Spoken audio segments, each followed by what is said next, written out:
সেই মুহূর্তটাকে উপলব্ধি করার চেষ্টা করুন। আমরা চলে যাচ্ছি আমাদের প্রথম অতিথির কাছে। আপনার নামটা প্লিজ একটু বলবেন, কোথায় আপনার বাসা, তারপর আমরা ঘটনা শুরু করবো। Thank you, Russell bhai, for having me here. I'm a great fan of the show. Thank you so much. আমার নাম রাফিউর রহমান সূর্য। আমি থাকি নিউ ইস্কাটন এলাকায়। জি। তো আমার ঘটনাটা হচ্ছে রাসেল ভাই অলমোস্ট 1998 এর দিকে ঘটা একটা ঘটনাটা ঘটে আমার দাদার বাসায়, which is just next to my own house. তো আগে একটু আমার বাসাটার বিবরণ সবাই বুঝতে পারবে। রাইট। তো বাসাটা ছিল খুব পুরানো একটা বাসা, যেটা অলমোস্ট 1980 বা তার আশেপাশে কোনো একটা টাইমে বানানো হয়। একটা খুব পুরানো দোতলা বাসা, যার সিঁড়িটা হচ্ছে ভিতর দিয়ে গিয়েছে বাসার একদম পিছনের সাইড দিয়ে। এই বাসার সিঁড়িটা বিশাল চড়া, 10-15 ফিট চড়া সিঁড়ি। তো বাসাটার চারোপাশ দিয়ে ছিল আপনার একটা খুব ন্যারো চিকন একটা পথ ছিল, যেটা আপনার কিনা গাছগাছালি দিয়ে ভরা ছিল। এন্ড স্পেশালি বাসার পিছন সাইডটা, যে জায়গায় বিশাল বিশাল অনেক গাছ ছিল, যেগুলো আমি যেদিন থেকে আমার বোধগম্য আমি ওই দিন থেকে ওগুলা দেখে আসতেছি আমার মনে, ছোটবেলা থেকে। একদম ছোটবেলা থেকে। তো বাসাটার স্পেশালি যে ওয়েস্ট এবং নর্থ এই দুইটা যে সাইড, এই দুইটা সাইডে ঘনত্বটা বেশি ছিল গাছগাছালি। এন্ড যেটা হতো যে সন্ধ্যা হওয়ার আগে ওই জায়গাগুলো মোটামুটি অন্ধকার হয়ে যেত। এন্ড বাসার পিছন সাইডটা অনেক ভাঙা খামার বাড়ি, তারপর অব্যবহারকৃত টয়লেট এগুলা ছিল। ওদিকগুলা হচ্ছে কেউই সবসময় অ্যাভয়েড করে, অন্ধকার থাকতো। হ্যাঁ, ওখানে এরকমও হইতো যে রাস্তার লাইটও ওখানে খুব একটা পৌঁছেতো না হয়তো, হ্যাঁ, চাঁদের আলো পৌঁছেতো না হয়তো। যেহেতু ইউজ হয় না, সো ওখানে লাইট লাগানো থাকতো না খুব একটা। তো এটা ঘটনাটা ঘটে হচ্ছে আপনার জাস্ট একদিন এশার নামাজের পরপর, যে আমার যে বাসাটা, আমি আমার রুম থেকে হচ্ছে আমার এই দাদার বাসার যে ড্রাইভওয়ে, যেখান থেকে বাসার থেকে মানুষ বের হয়ে গাড়িতে উঠবে বের হবে, ওই জায়গাটা খুব ক্লিয়ার দেখা যায়। এন্ড খুব ক্লিয়ারলি আমরা কমিউনিকেট করতে পারতাম, কথা বলতে পারতাম, সব শোনা যেত। তো আমি একদিন ওই জানলা দিয়ে শুনতে পাচ্ছি যে আমার দাদা আমার দুই কাজিন, দুইটা ফুফাতো বোনকে নিয়ে উনি বাইরে যাচ্ছেন আর কি। তো আমি উঠে দেখলাম ওনারা গাড়িতে উঠে বসে বের হয়ে চলে গেল। তো তার কিছুক্ষণ পরে হচ্ছে আমার খুব হলো যে আমি আমার দাদির সাথে যাই, একটু কথা টথা বলি, আড্ডা দিই।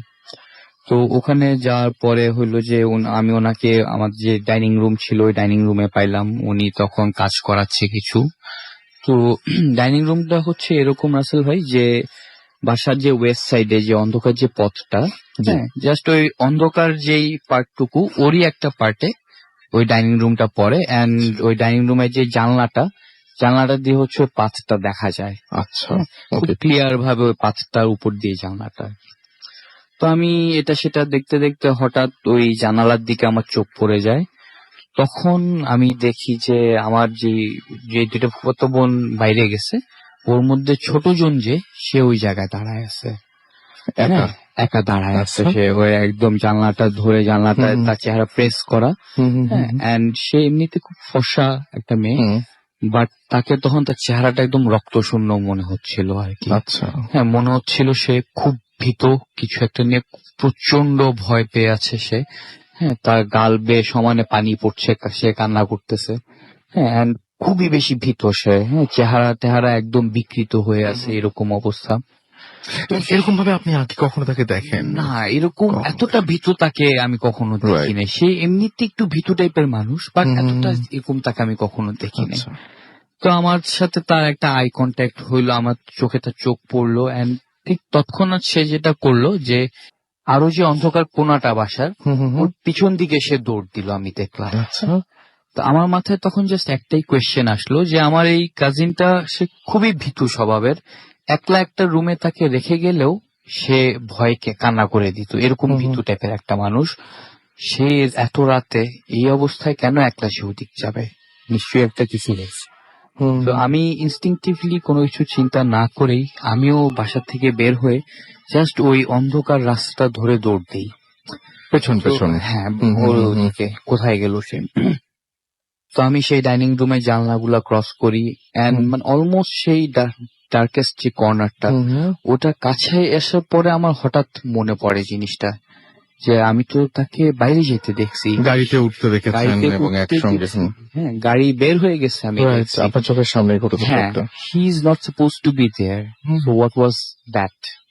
হ্যাঁ এন্ড মানে ওই টাইমে ভাইয়া একটা 10 বছর 12 বছরের ছেলে যেটা কি হওয়ার অবস্থা কথা, হতে পারে যেটা যে আন্দাজ করতে আই পারছি। ওয়াজ মানে পেট্রিফাইড অ্যাকচুয়ালি। হুম। আমি চিন্তা করতে পারছিলাম না কিছু, আমি মানে পেছনে যে ফিরবো বা পেছনে আগাবো, পিছনে ফিরলে কি দেখবো? হ্যাঁ মানে এমন কিছু পিছে যে আমি স্টেপ নিব একটা, সেই কিছু আবার শক্তিটুকু নাই। কিসের সাথে বাড়ি খাই আমি, কে আমার হুম, পিছে হুম, হুম। দাঁড়ায় আছে, হ্যাঁ তো আমি কিছুই করতে পারতেছি না। আমি একদম মানে বুঝতেছি যে আমি চিল্লাইতে চাচ্ছি, আমার গলা আমি ছিঁড়ে চিল্লাইতে চাচ্ছি, কিন্তু কোনো আওয়াজ আসতেছে না, কিছু না। আমি জাস্ট ওই জায়গায় একদম আই ওয়াজ রুটেড ওভার দেয়ার।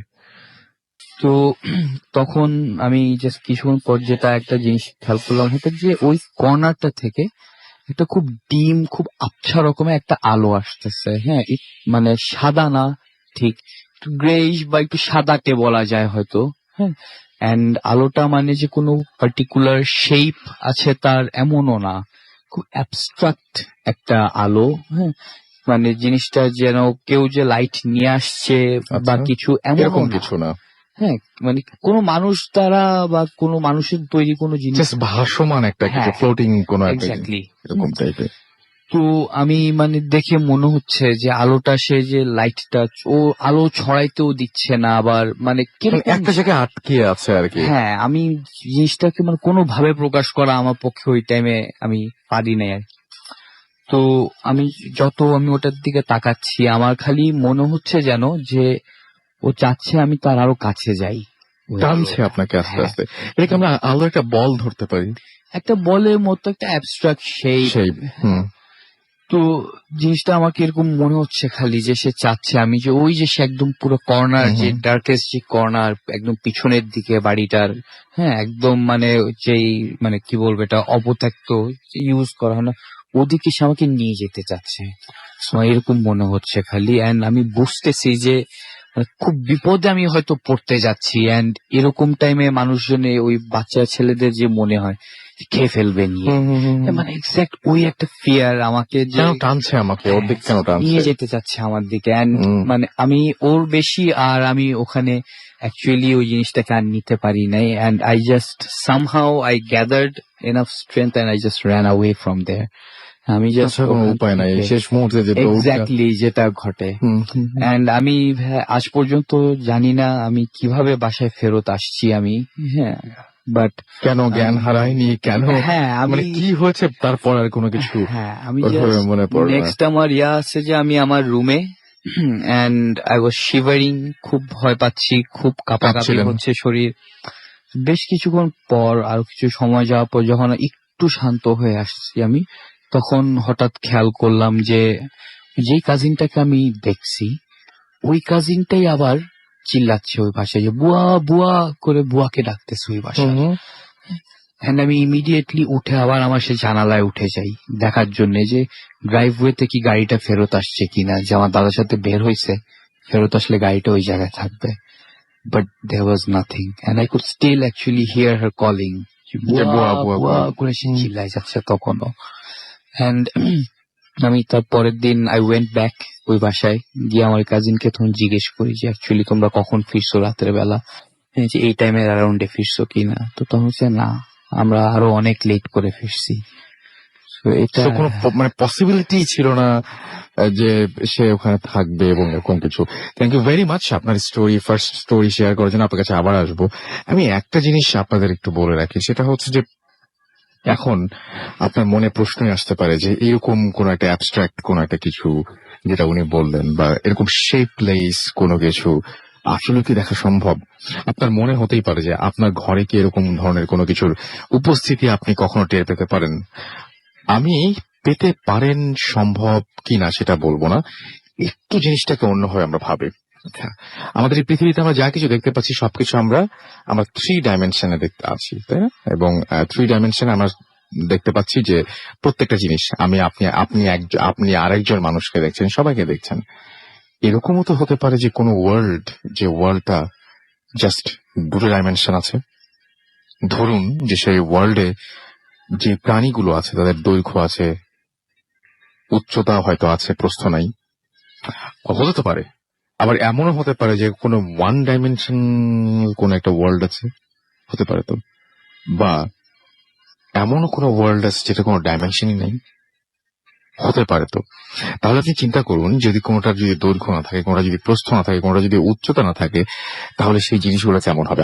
আপনি একজন মানুষ, আপনার শুধুমাত্র প্রস্থ আছে, উচ্চতাও নাই, দৈর্ঘ্যও নাই, কেমন লাগবে? তো এই জিনিসগুলো আমরা অনেক সময় এক্সপেরিয়েন্স করে ফেলি, আমাদের কাছে খুব আশ্চর্য রকমের লাগে, বাট জিনিসগুলো তো অবাক করার মতো না। কিন্তু আমাদের চারপাশে প্রতিনিয়তই এরকম ধরনের ঘটনা ঘটতে পারে, এই মুহূর্তেও আপনি এরকম কোনো কিছু এক্সপেরিয়েন্স করে ফেলতে পারেন। সো আমাদের জানিয়ে দিন কেমন লাগছে আজকের এপিসোডটি। আনোয়ার এবং তার ওয়াইফ আফরিন খুলনা থেকে আমাদের লিখেছেন, ভালো হচ্ছে ভাইয়া, গো অ্যাহেড। আমাদেরকে সৃজনী রাজশাহী থেকে লিখেছেন, I love food FM and we love you too. আমাদেরকে মৃদুল আমাদের SMS করেছেন কুষ্টিয়া থেকে, স্টোরিটা দারুণ। ফুর্তি এমডি ইউসুফ হবে আমাদের SMS করেছেন। আমাদেরকে SMS করেছেন মিশন পারভেজ, এবং আমাদেরকে SMS করেছেন সেজান, তার কাছে ভয় লাগছে সেটা তিনি জানিয়েছেন। আমাদেরকে এছাড়া দেখতে পাচ্ছি ইদিতা SMS করেছেন ময়মন সিং থেকে, সুপ্তি SMS করেছেন আমাদেরকে, SMS করেছেন আমাদেরকে সাগর, SMS করেছেন সাজিদ সহ আরো অনেকে। আপনিও যদি SMS করতে চান তাহলে চলে যেতে পারেন। আপনার যে অ্যাড্রেসটা আছে সেই অ্যাড্রেসটা হচ্ছে bhuthfm@50.com, এটা তো আপনি ইমেল করবেন আর টেক্সট করবেন আমাদেরকে মোবাইলের মেসেজ অপশনে গিয়ে, সেটা হচ্ছে ফুর্তি লিখে স্পেস দিয়ে আপনার নাম লিখে স্পেস দিয়ে আপনার মেসেজ লিখে পাঠিয়ে দিবেন 9840 নাম্বারে। আমরা সেকেন্ড যে ঘটনাটা সেটাতে যাব, এবং সেই ঘটনাতে আমাদের সঙ্গে এখানে উপস্থিত আছেন, আমার মনে হয় যে আপনার অনেক স্টুডেন্ট এখন শুনছেন, রাইট? সো আপনি আপনার পরিচয়টা একটু প্লিজ দিয়ে দেন। আমার নাম রিয়াজ, আমি শিক্ষকতা করি। আর আমার বাসা হচ্ছে মিরপুর। মিরপুর, আচ্ছা, ওকে। সো আপনি ইউনিভার্সিটির নাম কি বলতে চান? থাক। আচ্ছা, বাট আপনার নাম শুনে আর যারা আপনার ইউনিভার্সিটি তারা সবাই নিশ্চয়ই জেনে গেছেন অলরেডি যে ইউ আর হিয়ার। অ্যান্ড এখন যেটা করব সেটা হচ্ছে যে একটা ঘটনা শুনবো আপনার কাছ থেকে, এবং এই ঘটনাটা খুবই খুবই, আমি যখন পড়েছিলাম আমি খুব শিহরিত হয়েছিলাম, এবং আশা করছি যে ঘটনাটা সবার ভালো লাগবে। চলে শুনছি এখানটা। তো আমার এই ঘটনাটা ঘটেছিল আমার খালার সাথে।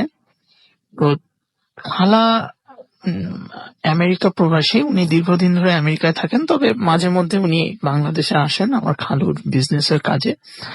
তো ওরকম একটা ট্যুরে উনি ওনার বান্ধবীদের নিয়ে ফয়েজ লেকে বেড়াতে গিয়েছিলেন। ওকে।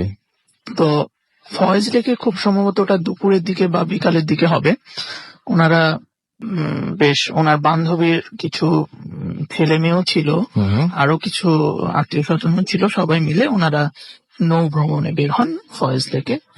তো বেশ কিছুক্ষণ ভ্রমণের পরে যখন এটা বেশ ভিতরে চলে যায়, ওই সময় একটা খুব জোরে একটা ঘূর্ণিঝড় আসে, একটা টর্নেডোর মতো হয়, এবং এই টর্নেডোটা প্রবল এতই ছিল যে এটা ওনাদের যে নৌকা ওটাকে উল্টে দেয়, এবং বাতাসের তোড় এত বেশি ছিল যে অনেক বড় বড় স্রোতের সৃষ্টি করে আর কি ওই জায়গাটাতে আর কি। তো ওইরকম একটা পরিস্থিতিতে আমার খালার বয়স অনেক বেশি, উনি প্রায় 50 ঊর্ধ্ব বয়স, তাছাড়া শরীরও বেশ ভারী। তো ওই পানি এবং স্রোতের যে তোড় সেটা আসলে ওনার পক্ষে ধারণ করা খুব অসম্ভব হয়ে পড়ে ওই সময়। এবং শুধু তাই না, ওইখানে আপনার ওনার সাথে যারা ছিল তারা কেউই খুব একটা সামাল দিতে পারছিল না।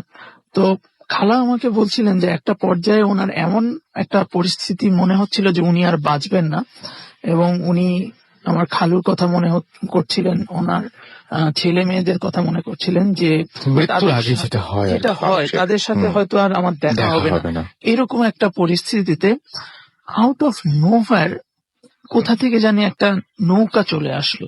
আচ্ছা।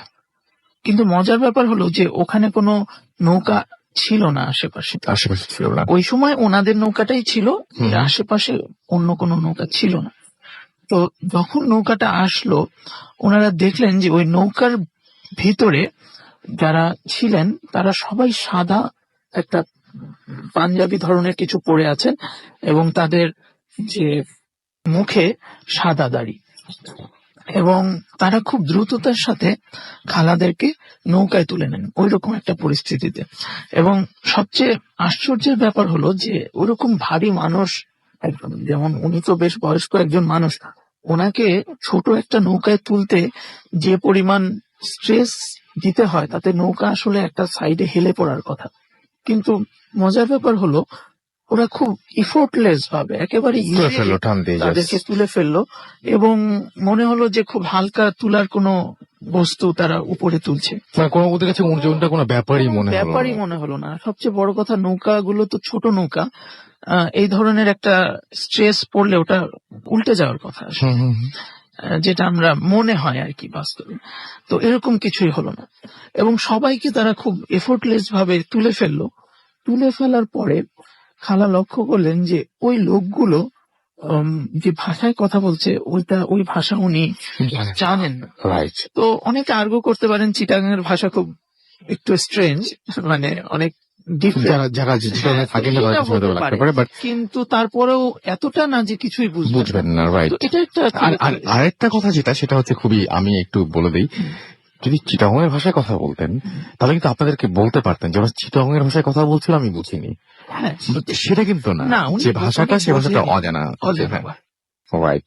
এরপরে যেটা হয়েছে, যাই হোক, উনি মনে মনে ভেবেছেন যে বিরাট একটা উপকার করলো, সবচেয়ে বড় কথা তাই জীবন রক্ষা করার মতো। জি। তো উনি মনে ভেবেছিলেন কিছু টাকা পয়সা দিবেন এরকম স্বাভাবিক ভাবে, কিন্তু ওরা ওনাকে ওই সময় নিয়ে গেল পারে, এবং ওদেরকে নামিয়ে সাথে সাথে ব্যাক করলো। আচ্ছা। কোনো কথা বলারও সুযোগ দিল না, এবং তাদের সাথে কোনো ইন্টারাকশনের চেষ্টাও করলো না, সুযোগই দিল না। ওনারা ব্যাক করে চলে গেল আর কি। তো এটাই হচ্ছে ঘটনা আসলে। তো এটা আমাদের ফ্যামিলিতে বেশ একটু একটা আলোড়ন সৃষ্টিকারী ঘটনা, এই কারণে যে ওটা তো খালার মৃত্যুর মুখ থেকে বেঁচে আসছেন, তো সেই ব্যাপারে আমরা খুবই কনসার্ন ছিলাম। একদম। আর এইভাবে আচ্ছা, বেঁচে আসাটা খুব অদ্ভুত। অদ্ভুত। আমি শুধু একটা জিনিস জানতে চাই, সেটা হচ্ছে উনি যে ফিরে আসলেন, ফিরে আসার পরে ওনার কোনোদিন কোনো প্রবলেম হয়েছিল কিনা, বা স্বপ্নে হোক বা জেগে জেগে অনেক সময় মানুষ অনেক মানে হ্যালোসিনেট করে, অনেক কিছু হয়, কোনোদিন সেই ভদ্রলোকদের সাথে আবার দেখা হয়েছিল কিনা, স্বপ্নে বা যে কোনো ভাবে, বা তাদের এরকম আমি খালার কাছে শুনিনি, তারপরেও খালার সাথে বেশ কিছুদিন আমার দেখা নাই। হয়তো আমি পরে জিজ্ঞেস করলে জানতে পারবো। ডেফিনেটলি আপনি একটু যদি জিজ্ঞেস করেন, হয়ে এবং থাকে তাহলে অবশ্যই অবশ্যই আমাদের জানান, এবার আমাদের শোনার আগ্রহ থাকলো। এবং খুবই অদ্ভুত একটা ঘটনা, যে ফয়েজ লেক, বিশেষ করে যারা চট্টগ্রামের মানুষ যারা এই মুহূর্তে শুনছেন, তাদের হয়তো অনেক মানে অদ্ভুত লাগবে না। আপনি 5টা পয়েন্ট দেখেন, খুবই আশ্চর্যজনক। প্রথম পয়েন্টটা হচ্ছে আশেপাশে নৌকা ছিল না। জি। এত কুইকলি একটা নৌকা চলে আসার কথা না। দ্বিতীয় হচ্ছে যে সবার গায়ে সাদা পোশাক, এটা একটু আনইউজুয়াল। 3 নাম্বার হচ্ছে যে সাদা দাড়ি, এটাও আনইউজুয়াল। 4 নাম্বার হচ্ছে সবচেয়ে আশ্চর্য, আমার কাছে যেটা সবচেয়ে আশ্চর্য মনে হয়েছে, সেটা হচ্ছে যে তাদের যে আপনার ইফোর্টলেস ভাবে তুলে ফেলা। হ্যাঁ, যেন এরকম ভাবে একটা মাছ তুললাম কখনো, হ্যাঁ, এরকম একটা ব্যাপার কারোর কাছে যে এইভাবে তোলা সম্ভব। জি। এটা হচ্ছে 4 নাম্বার আশ্চর্য। একটা মানুষ যদি মিনিমাম, আমি ধরি যে একটা পূর্ণবয়স্ক মানুষ 50 কেজি যদি হয়, তারপরে তাকে এফোর্টলেসলি ভাবে তোলা পানি থেকে, বয়স্ক মানুষ, তাছাড়া ওনার বান্ধবীরাও বেশ স্বাস্থ্য একেবারে তুললেন, এবং রাইট, খুবই স্ট্রেঞ্জ, রাইট। সেটাই। Thank you very much. আমরা আপনার কাছে আবারও ফিরে আসবো। আমরা এখন একটা ছোট্ট বিরতিতে যাব, এবং বিরতির পরে আমরা আবারও ফিরে আসবো। ইন দ্য মিন টাইম আমাদের SMS করতে পারেন, আমাদের ফেসবুক পেজ ভিজিট করতে পারেন www.facebook.com/radio.furti and www.facebook.com/bhutfm.russell, এবং দেখুন আজকে যারা ঘটনা বলছেন সেই সমস্ত গেস্টদের, এবং আপনি জানান যে আপনার কেমন লাগছে। ফিরে আসছে আবারও। Stay tuned to Radio Furti and don't stop the Furti. Bhoot FM. The night comes alive with Grameenphone.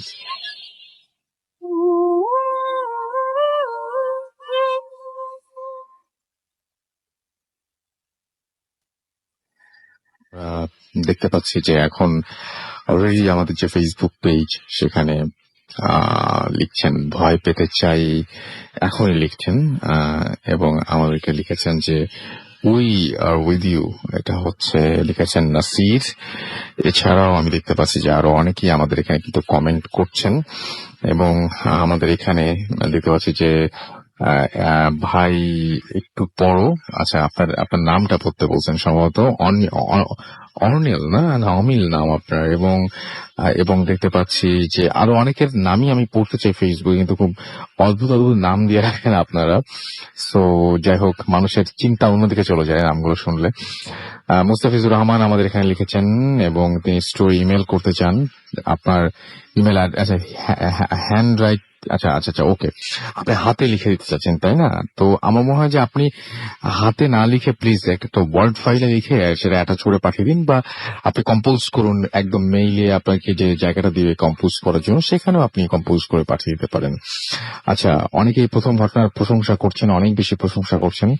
আমরা আস্তে আস্তে আরো সব ঘটনা যাব, এবং আমাদেরকে দেখতে পাচ্ছি যে সাউথ আফ্রিকা থেকে আমাদের সঙ্গে রয়েছেন জাহাঙ্গীর হোসেন, এবং তিনি আমাদেরকে লিখেছেন যে তার প্রথম ঘটনাটা তার কাছে অনেক ভালো লেগেছে, সেকেন্ড স্টোরিটা অসাম লিখেছেন আরিফুর রহমান। এছাড়াও দেখতে পাচ্ছি যে আরো অনেকে লিখেছেন ভালো লাগছে, এই গরমে রক্ত হিম করা ঘটনা শুনতে চান হচ্ছে আমাদের কৌশিক রায়, যাতে শরীরটা ঠান্ডা হয়ে যায়।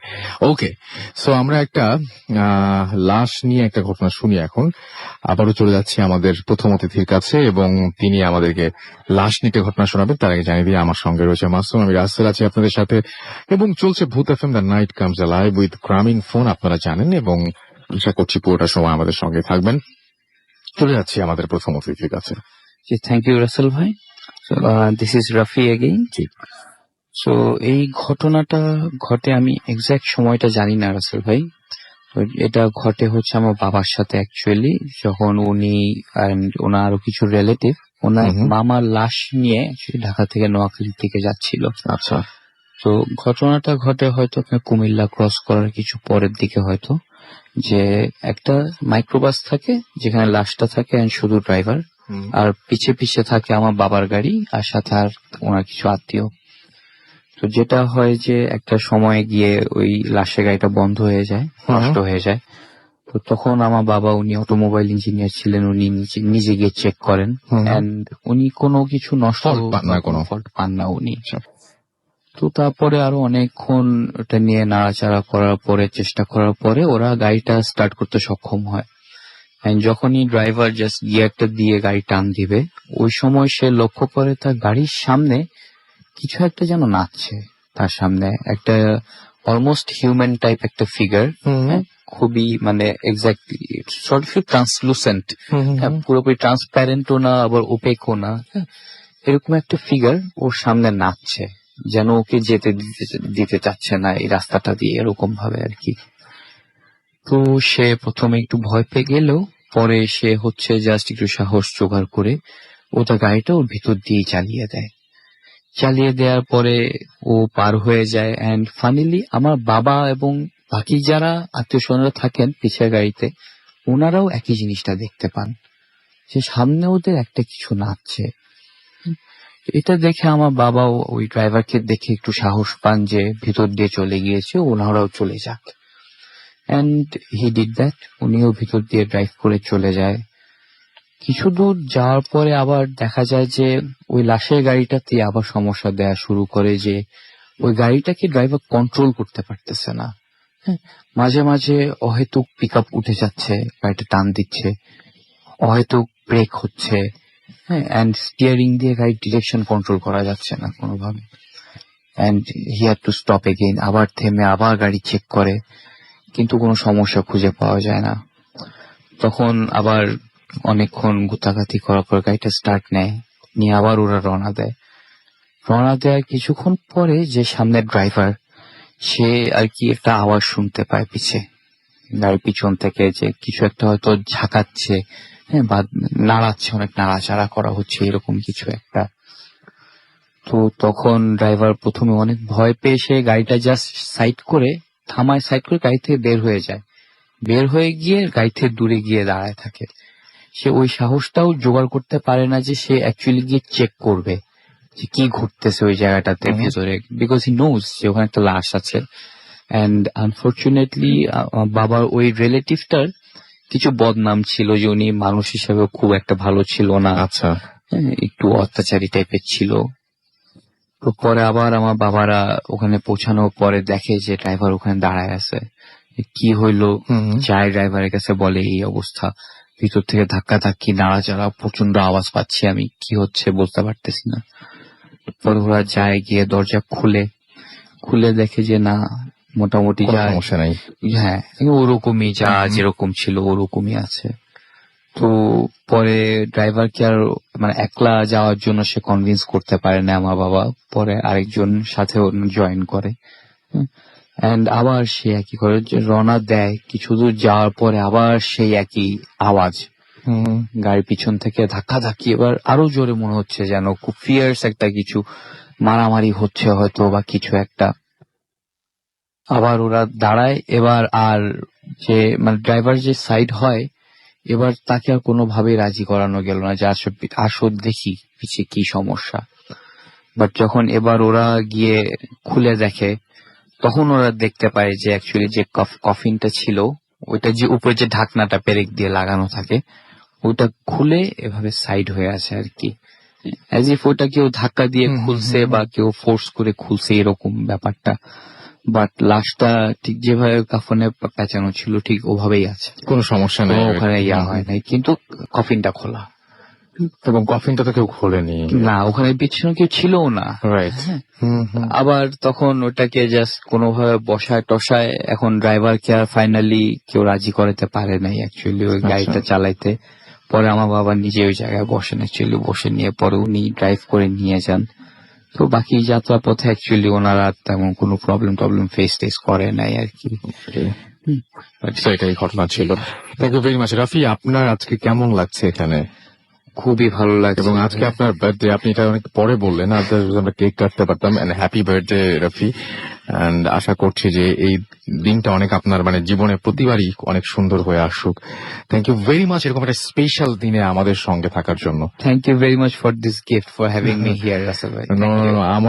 আমরা আসলে খুবই লাকি যে আপনাকে এরকম একটা দিনে আপনি আপনি আমি একটু আগে শুনলাম যে আপনার বাসায় লোকজন জেগে আছেন এখনো পর্যন্ত, আপনি যাওয়ার পর তারা ঘুমাবেন, এবং এরকম একটা স্পেশাল দিনে খুবই ন্যাচারাল। বাট আমরা কিছু করতে পারলাম না, কারণ আমি জানলাম একটু আগে।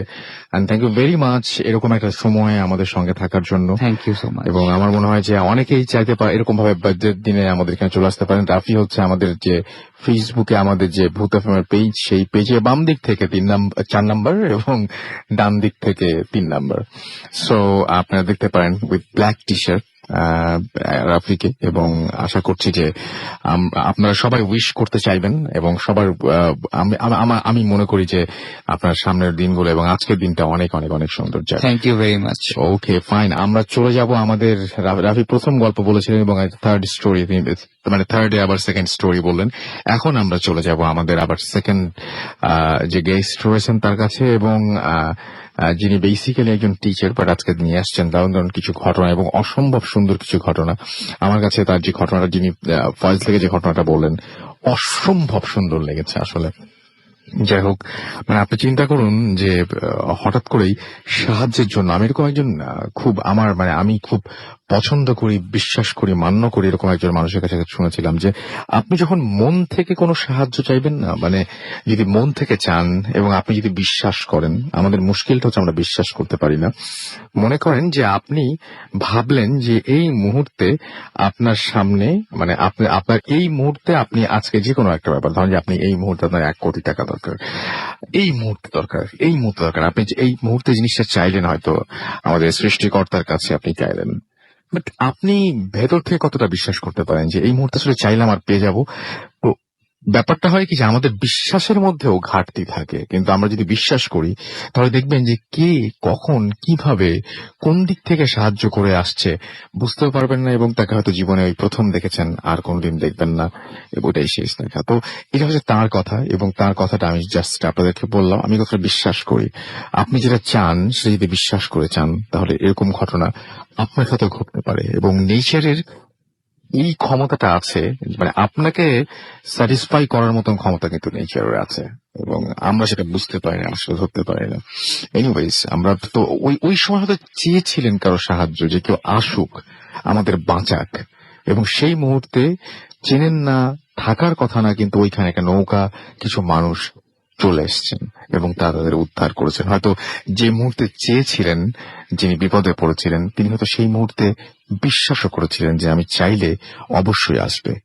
তো এরকম একটা ব্যাপার আমার কাছে মনে হয়েছে আর কি, যে আমার কাছে মনে হয় এবং আমি এটা বিশ্বাস করি।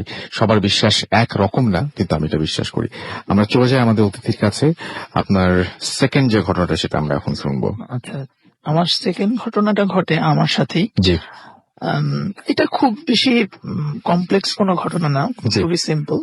তারপরেও যেহেতু ঘটনাটা একেবারে আমার সাথেই ঘটেছে, আমি এটা জানিয়েছি আপনাদেরকে। জি তো এটা হয়েছিল, আমি শিক্ষকতা করতাম। এই ইউনিভার্সিটিতে জয়েন করার আগে একটা কলেজে ছিলাম, এবং সেই কলেজে প্রতি বছর আমরা স্টাডি ট্যুরে যেতাম প্রায় 7 দিনের জন্য। আচ্ছা তো ওইরকমই একটা ট্যুরে আমরা প্রায় 150 স্টুডেন্ট এবং আমরা 5 জন টিচার, সাথে আমাদের একজন ট্যুর গাইড ছিলেন। এই কয়েকজন মিলে আমরা যাই হলো কক্সেস বাজারে। আমরা আরো অনেক জায়গায় যাই, তবে ঘটনাটা ঘটেছিল ওই কক্সেস বাজারে। ওকে তো আমরা গিয়ে আসলে ওই সময় উঠেছিলাম হোটেল লাবণী বলে একটা সরকারি পর্যটনের একটা হোটেল আছে, এখানে উঠেছিলাম। তো আমরা ঘটনা কোন জায়গায় ঘটেছিল সেগুলো কিন্তু নাম বলবো না। ও আচ্ছা হ্যাঁ, আচ্ছা, ঠিক আছে। হ্যাঁ, আপনারা উঠেছিলেন, ঠিক আছে, ফাইন, কিন্তু যেখানে ঘটনা ঘটেছে সেটা নাম বলবো না, যে জায়গাগুলো ঘটেছে। আচ্ছা, তাহলে কক্সবাজারের কোনো কোনো জায়গায় আমরা এইভাবে শুনবো। জি তো ওইখানে আমরা রাতের খাওয়ার পরে স্টুডেন্টকে বলি যে তোমরা চলে যাও, রুমে শুয়ে পড়ো, এবং আমরা কয়েকজন টিচার বাইরে গল্প করছিলাম। তো ওই সময় আমাদের ট্যুরের যে গাইড, উনি বললেন যে স্যার, এরকম এখানে একটা কফি খাওয়ার জায়গা আছে, খুবই সুন্দর, আপনারা এখানে যাবেন কিনা। তো আমরা ভাবলাম যে এত সুন্দর নাইট আমরা এনজয় করি, বেরিয়ে যাই। তো আমরা গেলাম সেই কফি শপে।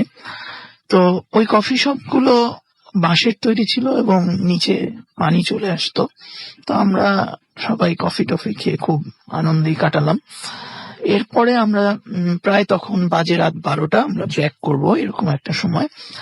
আমরা সেখান থেকে নেমে আমরা গেলাম হচ্ছে আমরা রিক্সা নিতে চাইলাম আর কি। তো আমাদের সাথে ওই গাইডটা বললো যে আপনারা রিক্সা না নিয়ে কাজ করলে পারেন, আমরা ব্রিজ ধরে হেঁটে আমরা যে হোটেলে উঠেছি সেই জায়গায় চলে যেতে। তো আমরা যথারীতি আবার বিচের দিকে নামতে থাকলাম। তো যখনই আমরা বিচের দিকে নামবো, ওই সময় আমার মনে হলো আর কি যে পানিতে, মানে ওই সমুদ্রের যে ফেনাগুলো যেখানে আসে পানি, ওইখানে 2টা লোক পানি তুলছে, এবং 2টা লোকেরই পরনে খুব হোয়াইট, গ্লেজিং হোয়াইট কিছু পর। তো এটা আমার কাছে একটু অদ্ভুতই লাগলো, কারণ অত রাতে কেন ওরকম সাদা পোশাক পরে 2জন লোক পানি তুলবে। তো আমি যখন আরো কাছে চলে গেলাম, আমার সাথে আমার অন্যান্য কলিগরাও ছিলেন, তখন তারা ওই হোটেলের দিকে আবার মুভ করতে থাকলেন আর কি। তো মুভ করার সময় ওনারা আমাকে আসলে কিছু বলছিলেন না। তো আমিও একটু কনফিউজ ছিলাম, এটা কি আমি ভুল দেখছি না কি। তো আসলে হয় কি, সবাই তো কলিগ এবং একটা ম্যাচিউর, তো কেউ এই ধরনের বিষয়গুলো খুব একটা এক্সপোজ করতে চায় না। এটা একটা সাইকোলজিক্যাল ব্যাপার আছে যে সবাই হাসাহাসি করবে, অথবা আমি জানি না, আমিও বলছিলাম না, আমিও চুপচাপ খালি দেখে যাচ্ছিলাম আর কি। তো আমি যখন ওই অবজেক্ট গুলো যেটাই হোক ওটা মুভ করছে, আমরা ওর পিছন পিছন মুভ করি।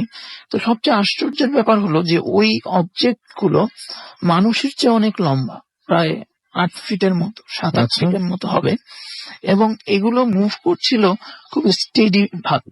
অর্থাৎ এটার মুভমেন্ট ঠিক মানুষের মতো ছিল না, এবং এটা অনেকটা ভাসমান মনে হচ্ছিল আর কি। তো দূরত্ব খুব বেশি ছিল না আমাদের আপনাদের থেকে, আচ্ছা, বিশেষ করে আমার থেকে, কারণ আমি একটু আউট অফ কিউরিয়াসিটি আমি আরো কাছে চলে গিয়েছিলাম আমার দলের থেকে।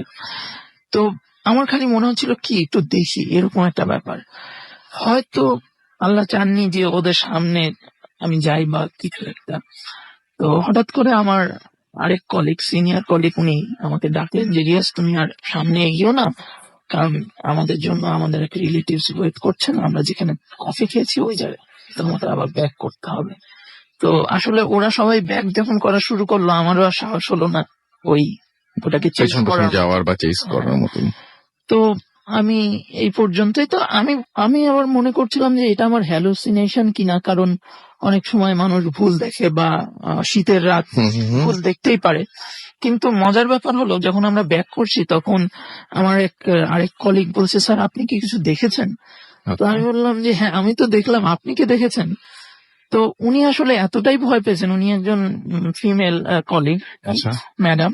তো উনি এতটাই ভয় পেয়েছেন যে উনি যথেষ্ট, মানে ওনার মুখ টুক সাদা হয়ে গেছে, এরকম একটা ব্যাপার। জি। এবং আমি পরে শুনেছি উনি রাতে ঘুমাতেই পারেনি, সারা রাত জেগেছিলেন ওই আচ্ছা। ঘটনার পরে।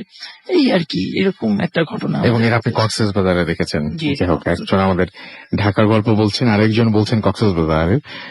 তো হারুন লিখেছেন যে happy birthday to you my friend. আমাদেরকে এছাড়াও দেখতে পাচ্ছি আপনাকে জানিয়েছেন।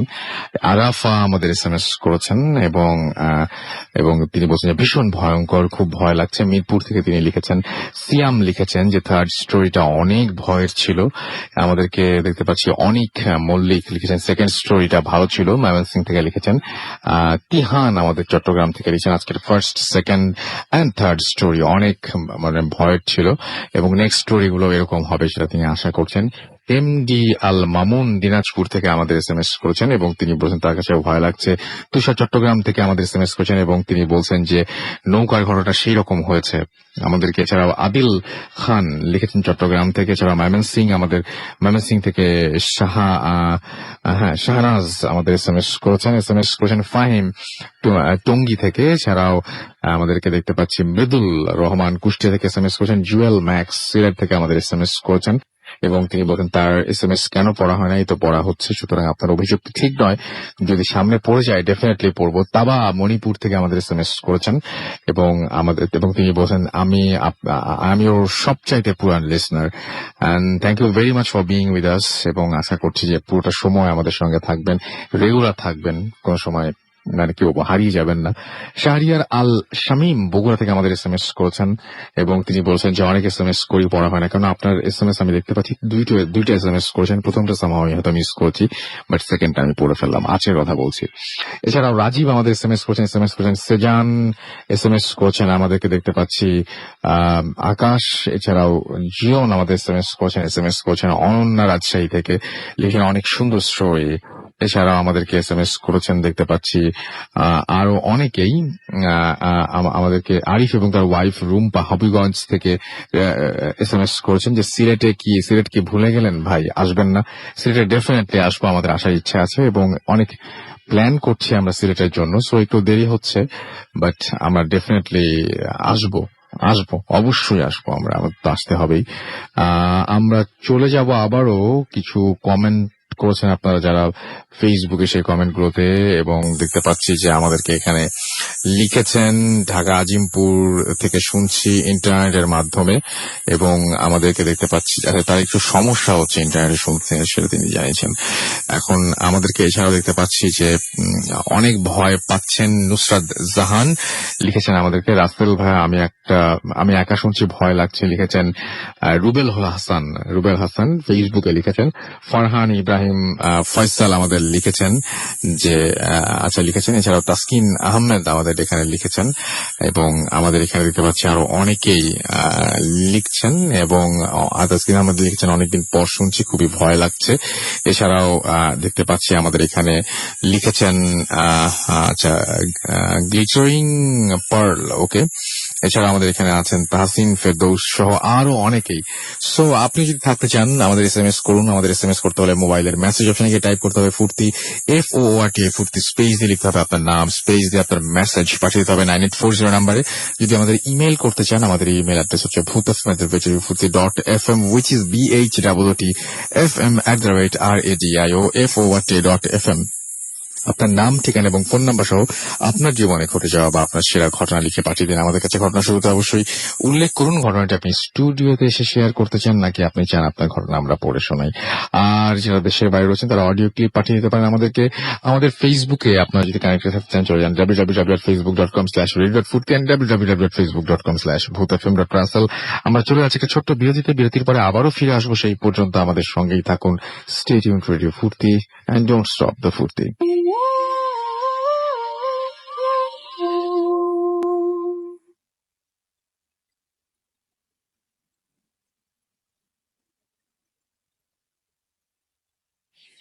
হ্যালো লিসেনার, আমি আদনান। আমি বরিশালেই থাকি। আমি এখন যে ঘটনাটা শেয়ার করব সেটা স্বপ্নের মধ্যে ঘটেছে। জানি না আপনাদের কেমন লাগবে, কিন্তু ওই রাতে আমি বুঝতে পেরেছি মৃত্যুটা কত কষ্টের আর বেঁচে থাকার কতটা আনন্দের। আমি আর আমার এক ফ্রেন্ড বরিশালে ছোটখাটো ফটোগ্রাফি করি। আমাদের একটা স্বভাব হলো আমরা সময় পেলেই দূরে কোথাও ঘুরতে যাই। তো আমি যেটা দেখেছি, আমরা একটা এলাকায় ঘুরতে গেছি। তো এলাকাটার বর্ণনাটা দিয়ে নেই। হাইওয়ে পাশে একটা এলাকা, নির্জন পরিবেশে। তো ওখানে একটা হোটেল ছিল, অনেক সুন্দর হোটেলটা, 4 তলা। হোটেলটার রুমের একটা সাইড, মানে যে সাইডটা হচ্ছে রাস্তার ওয়াল, ওই ওয়ালটা ফ্লোর থেকে একদম সিলিং পর্যন্ত পুরোটাই গ্লাস দেয়া। আর নিচ থেকে একদম রাস্তা হোটেলটার পাশ থেকে। হোটেলটার বের হওয়ার পরে, মানে গেট থেকে বের হওয়ার পরে হাতের বাম দিকে গেলে পরে শহরের দিক এবং হাইওয়ে, আর ডান দিকে গেলে পরে ছোট্ট একটা গেট আছে, মানে একটু দূর সামনে গেলেই গেট আছে। গেটের পরে একটা মাঠ, মাঠটা ময়লা আবর্জনায় ভরা। আর একদম মাঠের শেষ প্রান্তে একটা বিল্ডিং আছে। বিল্ডিংটা 5 তলা, আর আশপাশে কোনো বিল্ডিং হয় না ওখানে, আর নাইও। এটা হচ্ছে ওই মোটামুটি একটা এলাকার বর্ণনা। আর যে হোটেলটার সামনে কয়েকটা চায়ের দোকান আছে। ওরকমের বড় কোনো দোকানও নেই, লোকজন খুব বেশি একটা থাকে না ওখানে। আমরা দুজন ওই হোটেলটাতেই উঠি। তো বিকেলবেলা আমি আর আমার ফ্রেন্ড একটু ফটোগ্রাফি করতে বের হই, নিজেদের ছবি তুলি। তখন একটা মেয়ে এসে আমাদের সাথে নিজে থেকেই কথা বলে। মেয়েটা আমাদের থেকে হয়তো 3-4 বছরের বড় হবে।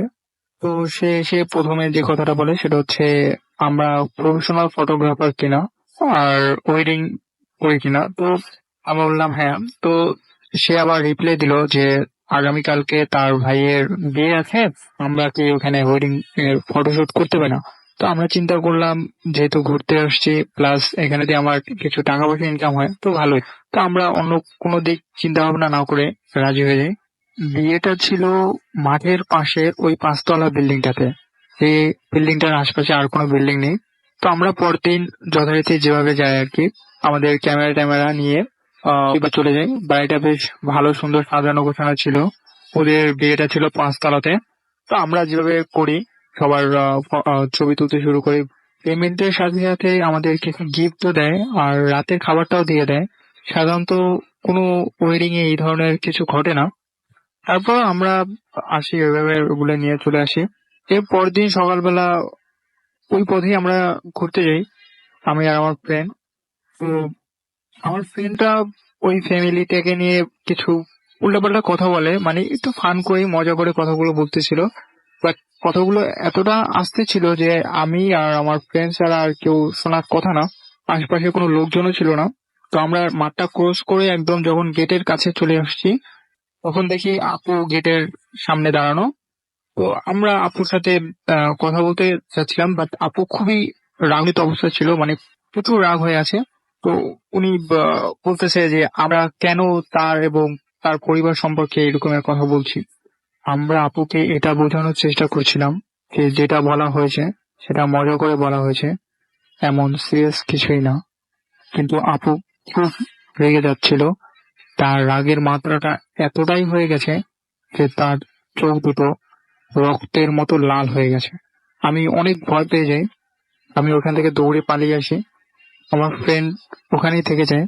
আমি দৌড়তে দৌড়তে যখন হোটেলের নিচ পর্যন্ত চলে আসি, তখন হোটেলের দারোয়ান জিজ্ঞেস করছিল আমি কেন এইভাবে দৌড়াচ্ছি। তো আমি তাকে বললাম যে গতকাল ওই বিল্ডিং এ একটা ওয়েডিং করা হয়েছে, আর সেই ওয়েডিং এর যে আপু ছিল উনি আমাদের উপর একটু ক্ষিপ্ত হয়ে গেছে।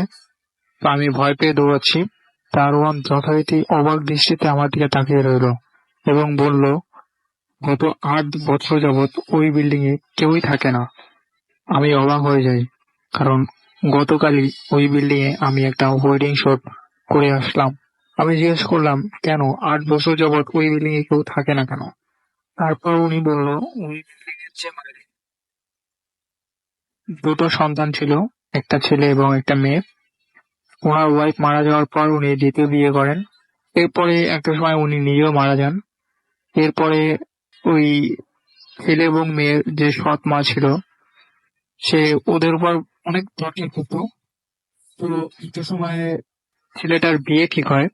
যেদিন বিয়ে ওই দিন ছেলেটারও কোনো একটা জায়গা থেকে বাড়িতে আসার কথা ছিল, কিন্তু সকালবেলায় ওই সৎ মায়ের সাথে মেয়ের অনেক বড় রকমের একটা ঝগড়া হয়। এত বড়ই ঝগড়া হয় যে মেয়ে তার সৎ মাকে নিয়ে ছাদ থেকে ঝাঁপ দেয় এবং দুজন ওখানেই মারা যায়। আর বিয়েটাও ক্যান্সেল হয়ে যায়। এরপর আর বিয়েটা হয়নি। আমি এটা শুনে আরো বেশি ঘাবড়ে যাই। আমি সোজাসুজি আমার রুমে চলে যাই। রুমে গিয়ে আমি আমার ক্যামেরাটা বের করে একটু চেক করি। সব থেকে অবাক করার ব্যাপার হলো, ক্যামেরাটাতে ছবি ছিল, কিন্তু কোনো মানুষের ছবি ছিল না, শুধুমাত্র পুরোনো বিল্ডিংটার 8 বছর পুরোনো যে বিল্ডিং হয়ে থাকে রুমের ভেতরে ওই রকমের ময়লা আবর্জনা। বাট আমরা বিভিন্ন অ্যাঙ্গেলের ছবি তুলেছি, যেমন একটা ওয়েডিং এর ছবি তোলা হয়ে থাকে ঠিক এমনই ছবি তোলা হয়েছে, কিন্তু সব পুরোনো বিল্ডিং, আসবাবপত্র, এইসবের ছবি তোলা হয়েছে। কোনো মানুষই ছিল না ওখানে। এটা থেকে আমি আরো বেশি ভয় পাই। তো আমি চিন্তা করলাম যে এখানে আর এক মুহূর্ত থাকবো না, যে করে হোক আমাকে বাড়ি ফিরতে হবে। আমি সব নিলাম, ব্যাগ ট্যাগ গুছিয়ে নিলাম। আমি যখন ব্যাগ ট্যাগ গুছিয়ে বের হবো, ঠিক তখন দেখি ওই আপুটা আমার রুমের সামনে দাঁড়িয়ে আছে, তার শরীরে রক্ত মাখা। আমি ধরে নিয়েছি আমার ফ্রেন্ড আর বেঁচে নেই, আমাকে ওখান থেকে পালিয়ে ফিরতে হবে। কিন্তু আপু আমার দিকে দৌড়ে এসে আমাকে নিয়ে 4 তলার গ্লাস ভেঙে নিচে ঝাঁপ দেয়। সে আমাকে মারার জন্য একটা হাত গলার উপরে চেপে ধরে। তখনই আমার ঘুমটা ভেঙে যায়। আমি প্রচুর পরিমাণে ঘামছিলাম। আমি বোঝাতে পারবো না ঠিক ওই মুহূর্তটা কেমন অনুভব হচ্ছিল। আমি বারবার খেয়াল করছিলাম যে আসলে আমি জীবিত কিনা, আমি বেঁচে আছি কিনা। এমন স্বপ্ন আমি কোনোদিন দেখিনি। আমি সাথে সাথে আমার ফ্রেন্ডটাকে ফোন দিই, শুধু এতটুকুই বলি, তুই ঠিক আছিস? ও জিজ্ঞাসা করে, কেন, কি হয়েছে? জাস্ট আমি ফোনটা কেটে দেই। এরপর আমি যখন ওয়াশরুমে যাই, তখন যেটা দেখি সেটা হচ্ছে আমার গলার পরে আঙুলের ছাপ ছিল। বাট আমার মনে হচ্ছে সেটা হয়তো আমি ঘুমের মধ্যে আমার নিজের হাত থেকেই নিজের গলা চেপে ধরেছি, এই টাইপের কিছু একটা হতে পারে। But আমি ওই ফিলিংসটা কোনোদিনই ভুলতে পারবো না। মানুষ কষ্টের হতে পারে। আমি অনুভব করেছি মৃত্যুটা কতটা কষ্টের হতে পারে। এটা আপনাদের ভালো লাগবে কিনা সেটা আপনাদের ব্যাপার, বাট আমি আপনাদের সাথে শেয়ার করলাম।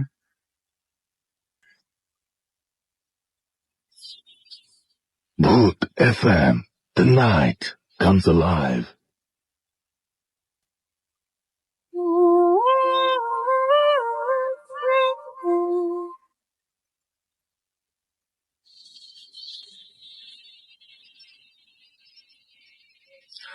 Yes, the night comes alive with গ্রামীণ ফোন শুনছেন সবসময় রেডিও 48.2 FM। আমি রাস্তাল আছি সাথে, আমার সাথে রয়েছে নাসির এবং আজকে হচ্ছে, এবং আপনাদের সবাইকে আরো একবার স্বাগত জানাচ্ছি। এবং সেই সাথে আমরা একটা স্টোরি এখন পড়ে শোনাতে যাচ্ছি আপনাদেরকে, এবং সেই স্টোরিটা আমাদের পাঠিয়েছেন ইভান ফ্রম খুলনা। তারপর তার মোবাইল নাম্বারটা দিয়ে দিয়েছেন আমাদেরকে। অনেকবার স্টোরি পাঠিয়েছেন আমাদেরকে গত সপ্তাহে, তো আমি এই স্টোরিটা ভাবলাম যে আপনাদের শুনিয়ে দিই। লিখছেন যে, আসলে সরি, আমি বাংলায় লিখতে পারি না। এবং আমাদেরকে তিনি লিখেছেন, হ্যালো রাসেল ভাই, আসসালামু আলাইকুম। আমি জানি আপনি সব সময় ভালোর দলে। ভূত আসামের একজন আমি রেগুলার শ্রোতা এবং আমি আপনাদের কোনো প্রোগ্রামই মিস করি না। আজ আমি আমার বাবার সাথে ঘটে যাওয়া একটা ঘটনা বলবো, ভালো লাগলে পড়ে শোনাবেন। এবং রাসেল ভাই, আমার ঘটনাটি যে কারো কাছে খুবই অবিশ্বাসযোগ্য, মানে বিশ্বাসযোগ্য হয়তো মনে হবে না, কিন্তু ঘটনাটি পুরোপুরি সত্য, কারণ আমার বাবা কখনো মিথ্যা বলে না। যাই হোক, ঘটনায় চলে যাচ্ছি। ঘটনাটি আজ থেকে ঠিক 15 কি 20 দিন আগের হবে। আমি তখন চট্টগ্রামে। আমি পরে যেভাবে বাবার মুখে শুনলাম ঠিক সেইভাবেই বর্ণনা করছি। আমার এক ফুফাতো বোন মারা গেছে আজ থেকে 3-4 মাস আগে। ওর মারা যাবার পেছনে অনেক মানে রহস্য বা এরকম কিছু ছিল আর কি, যে অনেক কারণ ছিল। এমনকি মৃত্যু স্বাভাবিক ছিল না, এই মৃত্যুর পর স্বাভাবিক নিয়ম অনুযায়ী দাফন করা হয়। ঠিক তার কিছুদিন পর তার মৃত্যু নিয়ে পুলিশ কেস হয় এবং আদালত পর্যন্ত সেটা গড়ায়। আদালতের রায় ছিল যে পুনরায় লাশ কবর থেকে তুলে পোস্টমর্টম করতে হবে। যে কথা সেই কাজ। 4-5 জন পুলিশ, একজন ম্যাজিস্ট্রেট, তারা সবাই উপস্থিত থেকে লাশ তোলা হয়। এবং আশ্চর্যের ব্যাপার যে 3-4 মাস হয়ে গেছে একটা লাশের, এবং সেই লাশটা দেখলে সেটা মনে হচ্ছিল না, মনে হবে এই মাত্র দাফন করে দেওয়া হয়েছে এবং লাশটা কবর থেকে উঠানো হলো। লাশটা খুব ভালোভাবে প্যাকেট করা হলো। এখন লাশটা নদীর সাইডে তোলার কাছ থেকে, আচ্ছা, নদীর সাইডে ট্রলারের কাছে নিতে হবে, কিন্তু লাশ নেওয়ার মতো কাউকে রাজি করানো গেল না। অবশেষে আমার বাবা রাজি হলো এবং বাবার সাথে লাশটা তোলা হলো। তোলা লোকটা, অর্থাৎ যে ডোম ছিল, এই 2 জন মিলে লাশ ট্রলারে তুললো। যথারীতি সমস্ত পরীক্ষা নিরীক্ষা শেষ করে লাশ আবার ট্রলারে করে বাড়ি নিয়ে আসা হলো এবং আবারও সেই ডোমের সাথে আমার বাবা লাশ মানে কবরে নামালো এবং তারপরে তাকে দাফন করা হলো।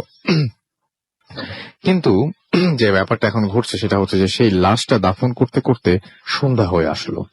বাবা বাসায় গিয়ে গোসল করে রেডি হলো। তখন আমার বাবা আম্মুকে বলল তার নাকি ঘাড় ব্যথা করছে। আমার আম্মু বলল, হয়তো তুমি লাশ ঘাড়ে নিয়েছো, তার জন্য হয়তো ব্যথা করছে, এখন রেস্ট নাও, ঠিক হয়ে যাবে। কিন্তু আমার বাবা রেস্ট না নিয়ে বাড়ি থেকে কিছু দূরে হেঁটে মানে দোকানে গেল এবং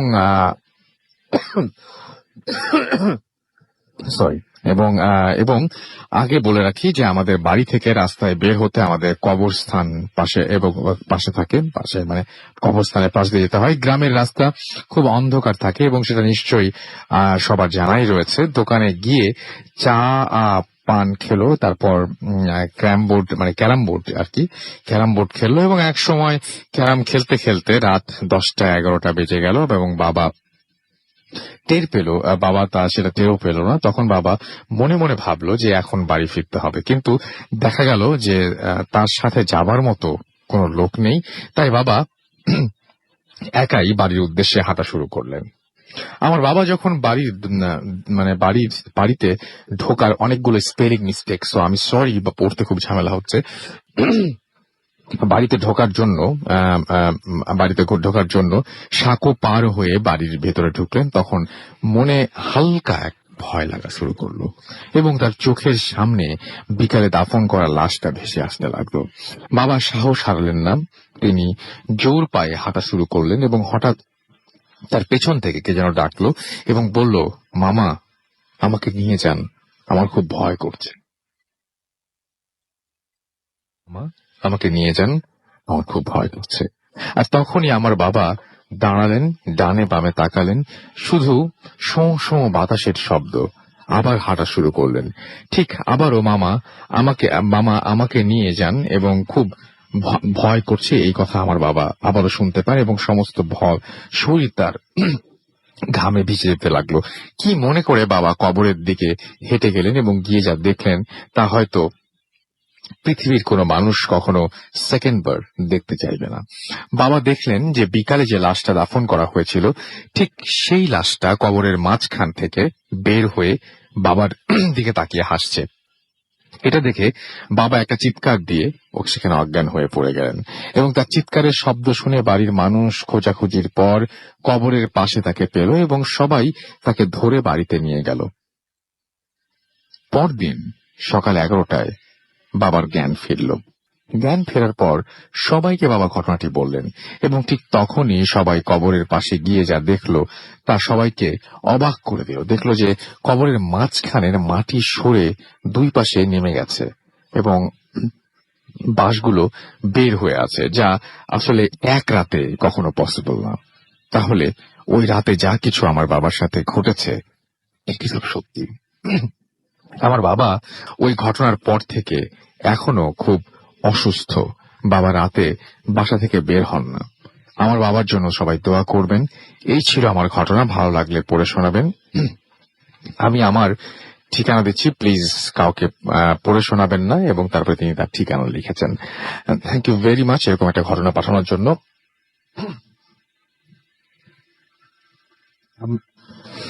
আমরা এখন আমরা চলে যাই আমাদের SMS এ। ওকে, আমরা দেখতে পাচ্ছি যে কৃষ্ণা আমাদের SMS করেছেন এবং কাবেরী আমাদের SMS করেছেন ময়মনসিংহ থেকে। তাদের দুজনেরই অনেক ভয় লাগছে। জাসিয়া এবং ফরাজ আমাদের আজিমপুর থেকে SMS করছেন এবং তারা শুনছেন এবং খুবই এক্সাইটেড মনে হচ্ছে এবং আজ মনে হয় আজকে ভয়ঙ্কর ঘটনা কালেক্ট করেছেন বোধ হয়। আপনি কি শুরুর দিকে শো মিস করছেন কিনা আমি জানি না। শুরুর দিকে বেশ কিছু ভয়ঙ্কর ঘটনা অলরেডি আমরা কিন্তু শুনিয়ে ফেলেছি। SB সুজন টঙ্গী থেকে আমাদের SMS করেছেন, একটা শুনছেন ভয় করছেন। আনিস খুলনা থেকে আমাদের SMS করেছেন এবং তিনি লিখছেন ইভানের স্টোরিটা এক্সেলেন্ট। জাকির আমাদের SMS করেছেন কালীগঞ্জ থেকে এবং আমাদেরকে তিনি বলছেন তার ফ্রেন্ড কাকুন এবং তিনি আমাদের শুনছেন। ইব্রাহিম আমাদের লিখেছেন যে অন্ধকার রুমে একা শুনছেন। নাসির ঢাকা থেকে লিখেছেন এবং তার কাছে ভয় লাগছে। MD মুস্তাফিজুর রহমান আমাদেরকে পঞ্চগড় থেকে SMS করেছেন এবং তারা 3 বন্ধু মিলে আজকে শুনছেন আমাদেরকে। দেখতে পাচ্ছি যে সৈয়দপুর থেকে অনেক লিখেছেন যে স্টোরিগুলো দারুণ।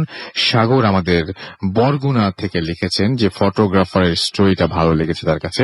রাজীব এবং লোপা আমাদের লিখেছেন রামপুরা থেকে, ভালো হচ্ছে রাসেল ভাই।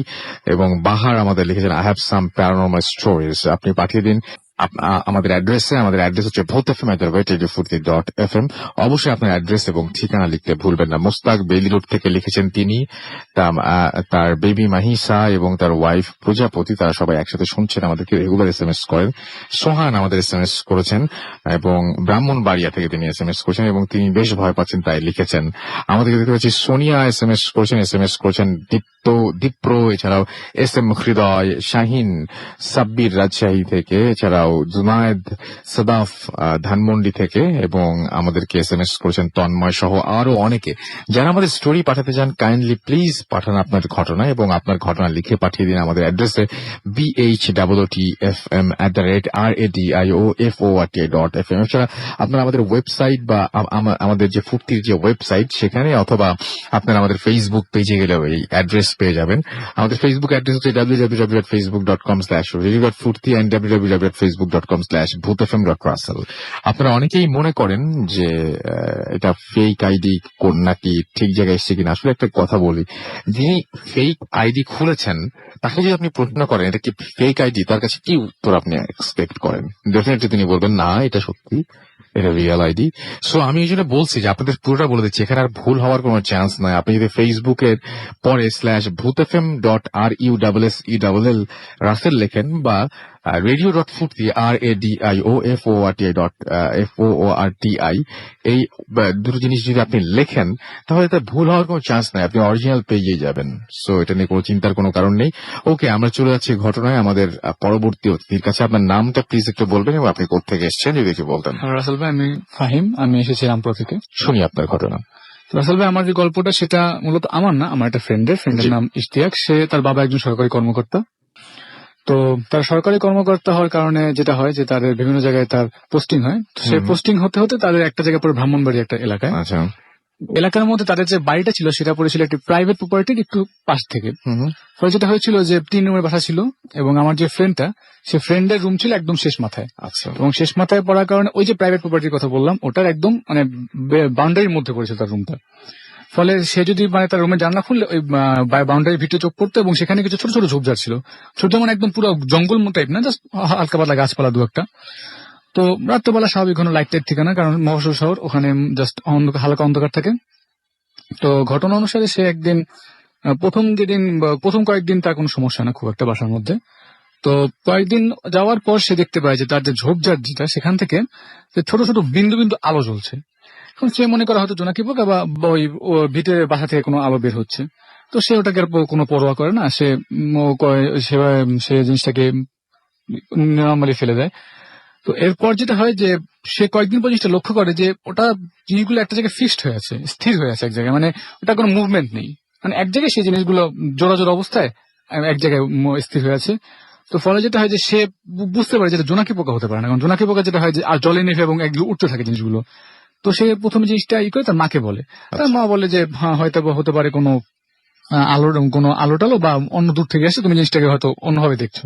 আচ্ছা। সে ওটাকে সেভাবে আমলে নেওয়ার পর সে কয়েকদিন যাওয়ার পর দেখে যে ওই জোড়াগুলো আরো বাড়ছে দিন দিন, ওই যে আলোর জোড়াগুলো দিন দিন আরো বাড়ছে এবং বাড়ছে পর জোড়াগুলো আরো উজ্জ্বল হচ্ছে। আগে মানে ছোট আলো স্তিমিত আলো ছিল, জিনিসগুলো আরো বড় হচ্ছে দিন দিন, উজ্জ্বল হচ্ছে। হ্যাঁ, তো সে এই জিনিসটা দেখার পর সে জিনিসটা আরো ভয় পায়। ভয় পাওয়ার পর তার মাকে আবার একই কথা বলে, তার মা একই কথা বলে যে তুমি তোমার হ্যালুসিনেশন টাইপের কিছু একটা, যে তুমি জিনিসটাকে ভয় পাচ্ছ। তো যেটা হয় যে এরপর যে 1 মাস পর ভয়ঙ্কর কাহিনীগুলো মানে শুরু হয় মূলত, যে সে দেখতে পারে আসলে কোনো আলো না, ওগুলো মূলত কোনো মানুষের চোখ টাইপের কিছু ছিল। সে বুঝতে পারে যে জঙ্গলের মধ্যে থেকে অবয়ব টাইপের কিছু একটা বের হয়ে আসছে, মানে দিন যত যাচ্ছে জিনিস কত তার জানলার কাছের দিকে আসছে। আচ্ছা। এবং পরবর্তীতে 1-1.5 মাস হওয়ার পর সে পুরো বুঝতে পারে যে হ্যাঁ ওগুলো মানুষ, এবং রাত্র হলেই ওগুলো তার জানলার সামনে এসে দাঁড়িয়ে থাকতো। তারা কোনো কিছু করতো না, তারা কোনো ভৌতিক কোনো কর্মকলাপ করতো না, তারা জাস্ট দাঁড়িয়ে তার দিকে তাকিয়ে থাকতো জানলা থেকে। এবং যতদিন যায় এবং একটা দিন কয়েকদিন 1-1.5 মাস পর জিনিসটা অনেক ভয়ঙ্কর রূপ নেয়। ভয়ঙ্কর রূপ নেয় বলতে সে রাত্রবেলা যথারীতি সবার জিনিস শেয়ার করে, তার বাবা বলা সেটাকে সকালবেলা আমার জিনিসটা দেখবো, এই প্রপার্টির মধ্যে দেখবো যে আসলে কাহিনীটা কি। কিন্তু রাত্রবেলা তারা যে যখন ঘুমাতে যায় তখন সে দেখতে পারে যে জানলা খুলে যে 4-5 জন লোক তার জানলার সামনে স্থির হয়ে তার দিকে তাকিয়ে রয়েছে, মানে যে আলোগুলো দেখতো সেগুলো একদম তার জানলার সামনে। আচ্ছা। এবং মানে কয়েকজন লোক তার দিকে স্থির তাকিয়ে রয়েছে, তারা কিছু করে তেমন কথা বলে না, তাদেরকে জিজ্ঞেস করে সে আপনার কার, আপনার কি চান, তারা কোনো অ্যান্সার দেয় না, তারা জাস্ট তার দিকে তাকিয়ে থাকে। এটা দেখার পর সে প্রচন্ড ভয় পায় এবং তার মা বাবাকে ডাক দেয়। তার মা বাবাকে সে একই জিনিস দেখে যে হ্যাঁ কয়েকজন লোক এসে তার দিকে তাকিয়ে রয়েছে, এবং তারা তাদেরকে ডাক দেয়, তাদেরকে জিজ্ঞেস করে, তারা কোনো কথা বলে না, একদম চুপচাপ তার দিকে তাকিয়ে থাকে, একদম তাকিয়ে থাকে। এবং সবচেয়ে আজব বিষয় 4-5 জন লোক থাকে, একজন হলে কথা ছিল, 4-5 জন লোক তার দিকে তাকিয়ে থাকে। এরপর তারা জিনিসটা বুঝতে পারে যেটা ভয়ঙ্কর কিছু রূপ দিতে পারে। পরে তারা পুলিশে ফোন দেয় এবং পুলিশে ফোন দেওয়ার পর ওই এলাকার মধ্যে যেটা বললাম যে প্রাইভেট প্রপার্টি, সেটার মধ্যে ঢুকে দেখে যে না ওখানে কিছু নেই, ঢুকছে, যেটা স্বাভাবিক অ্যাজ ইউজুয়াল। তো এরপর এই ছিল কাহিনী। তো পরে তারা ওই বাড়িটা পরে চেঞ্জ করে ফেলে। ওকে, সো আপনি বলছিলেন যে ওই বাসাটায় জানালার কাছে যারা আসে, কয়জন মানুষ আসেন? তার কথা মতো 4-5 জন 4-5 জন মানুষ আসে এবং তারা কোনো কিছু করে না, কিছু করে না। ডিস্টার্বও করে না, কিছু করে না, জাস্ট তাকিয়ে থাকে তার দিকে, জাস্ট তাকিয়ে থাকে। হ্যাঁ। মানে এটা তাও রাতের কোন সময় ঘটে আপনার কোন আইডিয়া আছে? রাতে সে যেটা বলছে সে সারা রাত থাকতো, কারণ সারা রাতে থাকতো, এবং সারা রাত যদি ওই ঘরে কেউ থাকতে হয় তাহলে ওদের সঙ্গে নিয়ে সঙ্গে থাকতে থাকতে হতো। হবে, এবং সে জানলা বন্ধ করে থাকতো। হুম। সে মনে করতে চলে গেছে, তারা জানলা খুলে দেখতো ওখানে একই দাঁড়িয়ে রয়েছে ওখানে। ওখানে একই। আচ্ছা, এবং বাসাটা কয়তলা ছিল? হ্যাঁ, একতলা ছিল। একতলা বাসা ছিল। সো আমার মনে হয় যে যারা একটু উঁচু বাসায় থাকেন তাদের কথা আলাদা, কিন্তু যারা মোটামুটি নিচু থাকেন ওনাদের আসলে কোনো হাইটের তো সমস্যা হয় না আসলে, মানে 2তলা 3তলা যে কোনো সমস্যা হোক, সে যদি নিজেকে দেখাতে চায় আপনাদেরকে তাহলে দেখাতে পারে। সো আপনার জানালার কাছে কয়েকটা ফিগার দাঁড়িয়ে আছে এবং আপনি ঘরের মধ্যে, এবং তারা আপনার দিকে তাকিয়ে আছে, আপনি বুঝতে পারছেন।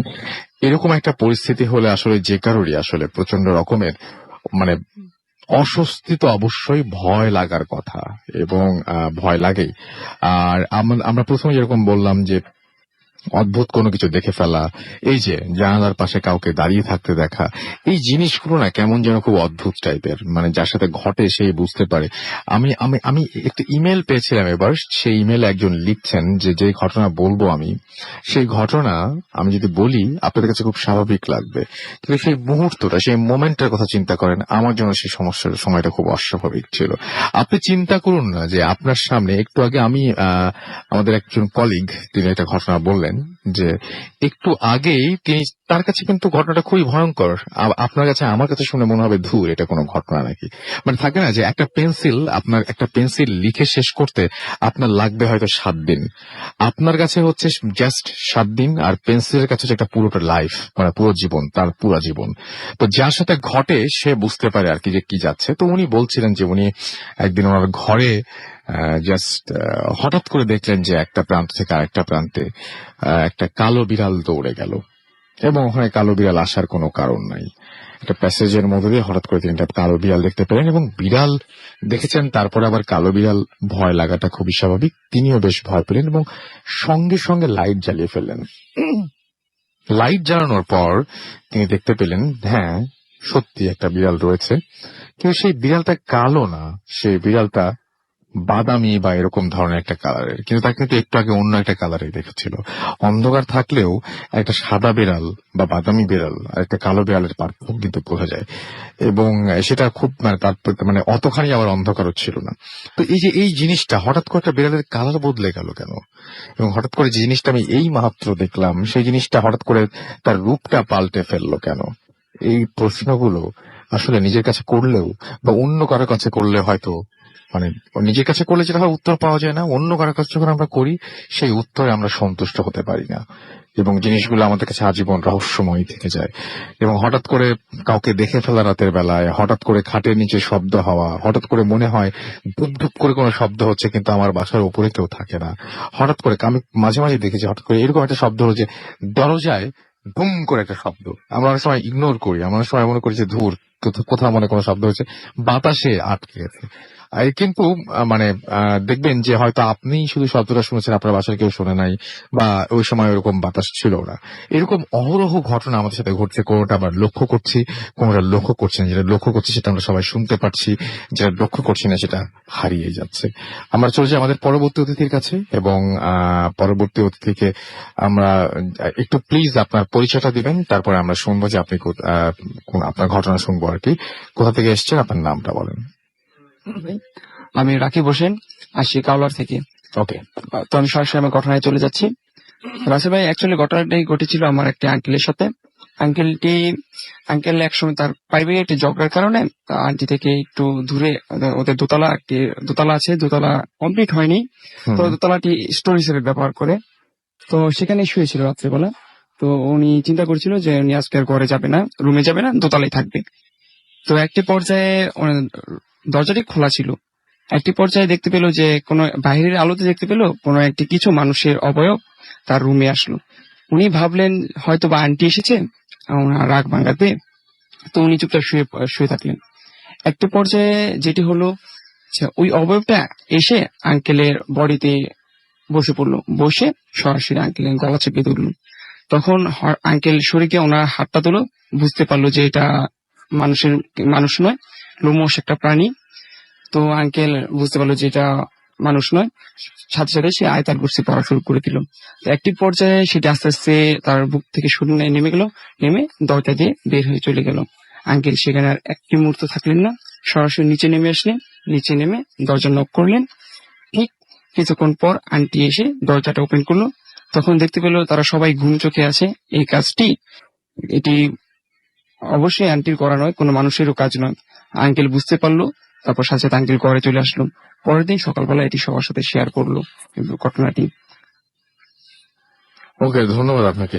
আমরা একটা জিনিস, আমরা যে কথাগুলো বলছিলাম সে কথার আরেকটা ব্যাপার হচ্ছে যে এরকম আমার মাঝে মাঝে এই ফিলিংটা খুব হয়। মনে করেন যে দুটো সময়, একটা হচ্ছে যে আপনি এখন হয়তো লাইট জ্বালিয়ে ভূত এফএম শুনছেন, লাইট অফ করার পরে কিছু দেখবেন কিনা আপনার মাথার মধ্যে আসতে পারে, কিন্তু লাইট অফ করার পরে কি দেখবো, মানে সবকিছু অন্ধকার হয়ে যাওয়ার পরেও কিছু একটা দেখা গেলে কিন্তু হঠাৎ করে ভয় লাগে, যে লাইট অফ করে দিলে হঠাৎ করেই ভয় লেগে যায়।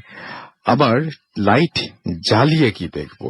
আপনি যদি লাইট জ্বালিয়ে দেখেন যে আপনার ঘরে সোফায় একজন অপরিচিত মানুষ বসে আছে, বা আপনার পায়ের কাছে একজন অপরিচিত মধ্যবয়স্ক ভদ্রলোক পায়ের উপর পা তুলে বসে আছেন, এবং তিনি খুব একই রকম ভাবে, মানে খুব অবাক ভাবে আপনার দিকে তাকিয়ে আছেন, অপরিচিত একজন ভদ্রলোক, যিনি কিনা আমাদের সেই কি বলবো যে মানে নাটকের মামার ক্যারেক্টারের মতো বা এরকম কোন একটা বয়স্ক একজন ভদ্রলোক, যিনি আপনার চেয়ারে বসে আছেন এবং আপনার দিকে তাকিয়ে আছেন। উনি লাইট জ্বালিয়ে আপনার ঘরের মধ্যে এইরকম কাউকে যদি আবিষ্কার করে ফেলেন কেমন লাগবে?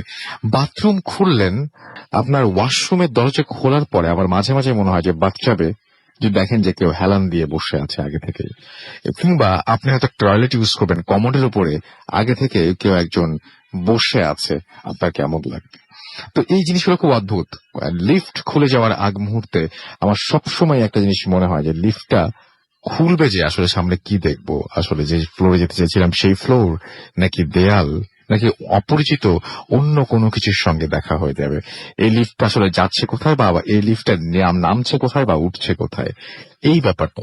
যাই হোক, যেখানেই আমরা থাকি না কেন, সৃষ্টিকর্তাকে আমরা যদি স্মরণ করি তাহলে অবশ্যই তিনি আমাদের রক্ষা করবেন, সে বিশ্বাস আমাদের অবশ্যই আছে।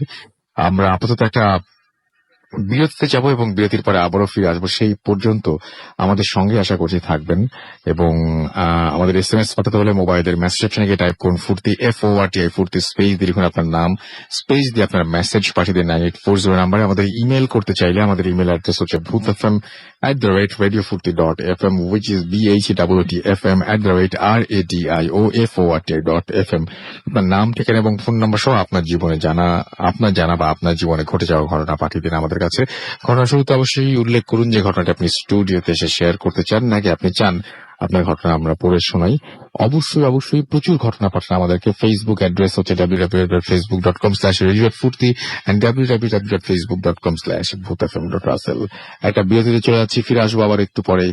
আমার সঙ্গেই থাকুন, stay tuned to Radio Furti and don't stop the Furti. FM, the night comes alive with Graminphone.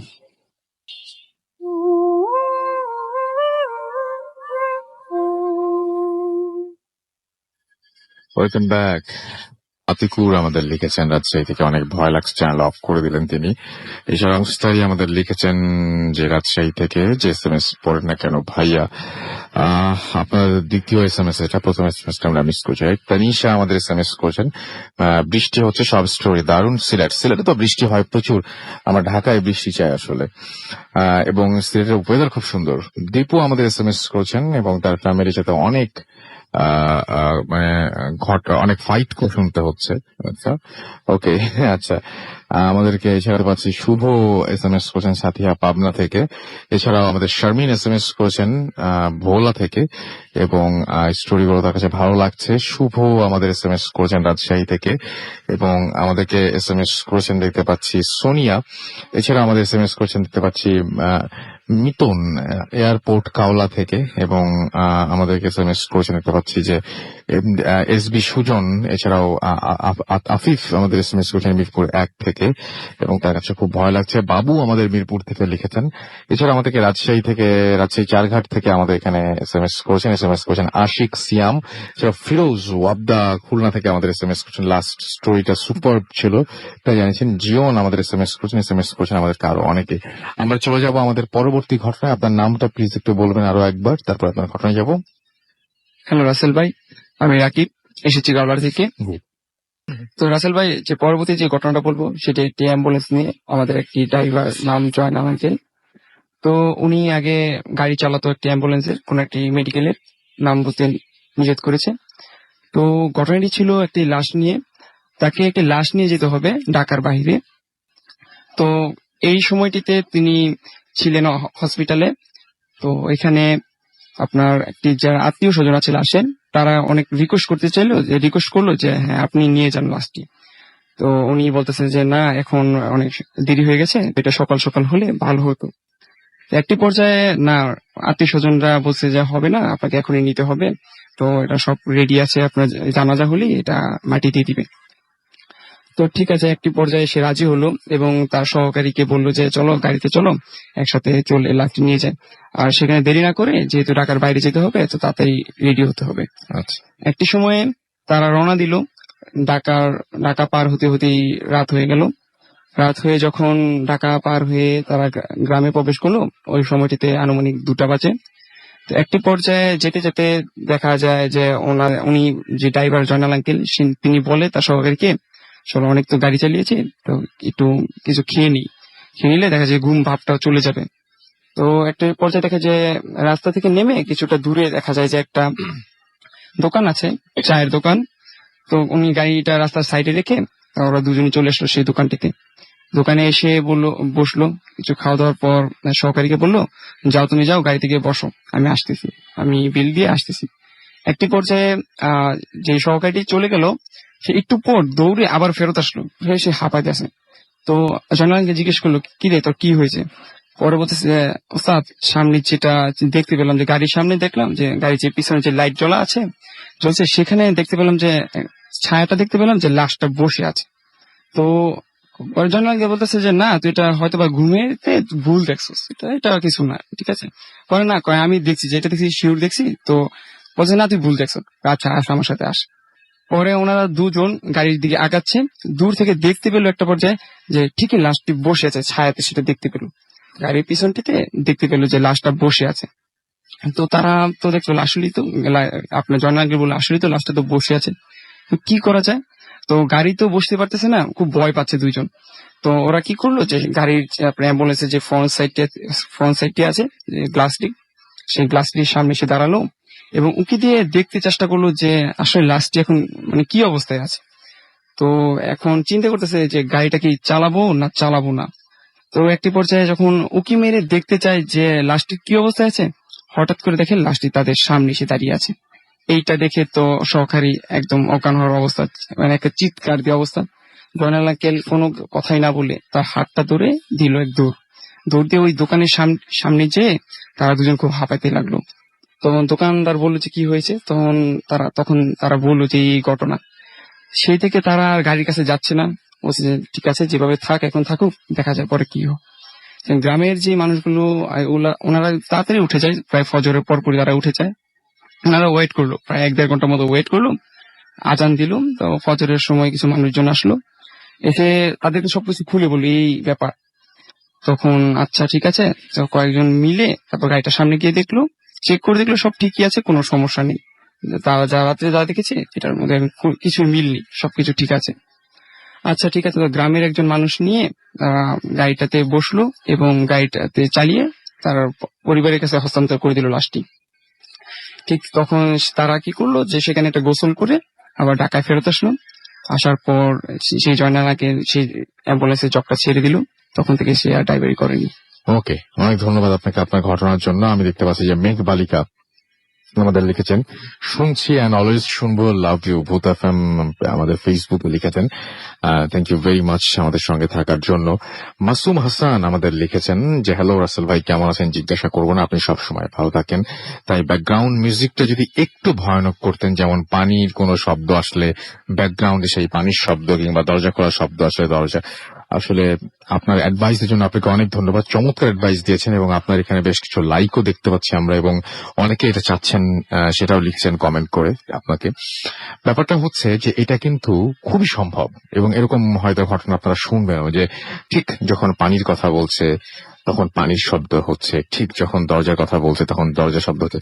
এটা প্রি রেকর্ডেড বলেই আমার যে গেস্ট রয়েছে সেই গেস্ট কখন পানির শব্দ কথা বলবেন, মানে তাহলে আমাকে যেটা হবে যে গল্প বলার সময় পানির ঘটনাটা আসার আগে উনি গল্প বলার সাথে সাথে হাত দিয়ে ইশারা করে গ্লাসের মতো করে দেখাতে হবে যে পানির কথা বলবো এর পরে, বা হাত দিয়ে দেখাতে হবে হ্যান্ডেল খোলার মতো করে যে দরজা খুলবো এর পরে, আমাদের তখন মিউজিক রেডি করে সেটা বাজিয়ে দিতে হবে। এটা খুবই সম্ভব যদি প্রি রেকর্ডেড হয়, এটা খুবই সম্ভব। এবং একদম যে সময় আমরা মানে যখন যেখানে যে সাউন্ডটা দরকার সেই সাউন্ডটা দেওয়ার দেওয়া সম্ভব, কিন্তু আমাদের এই কাজটা অনেক বেশি কঠিন এবং চ্যালেঞ্জিং হয়ে যায়। প্রথম কথা হচ্ছে যে আমরা লাইভ করি এবং বলি লাইভ, আপনাদের SMS পড়ি, আপনাদের কমেন্ট গুলো পড়ি।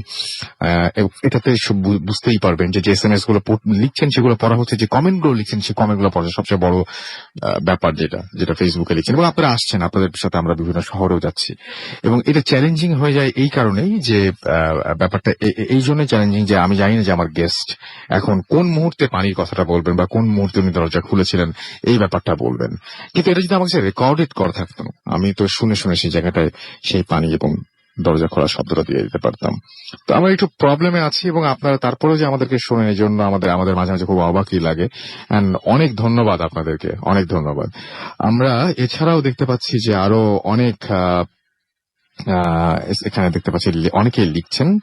তো যাই হোক, আমরা আবারও ফিরে আসবো আপনাদের কাছে। আপাতত আমরা চলে যাব আর একটা ঘটনায় আমাদের প্রথম অতিথির কাছে, এবং আপনার মানে উনি পরপর দুটো ঘটনা বলছেন এবং দুটো ঘটনা খুব চমৎকার।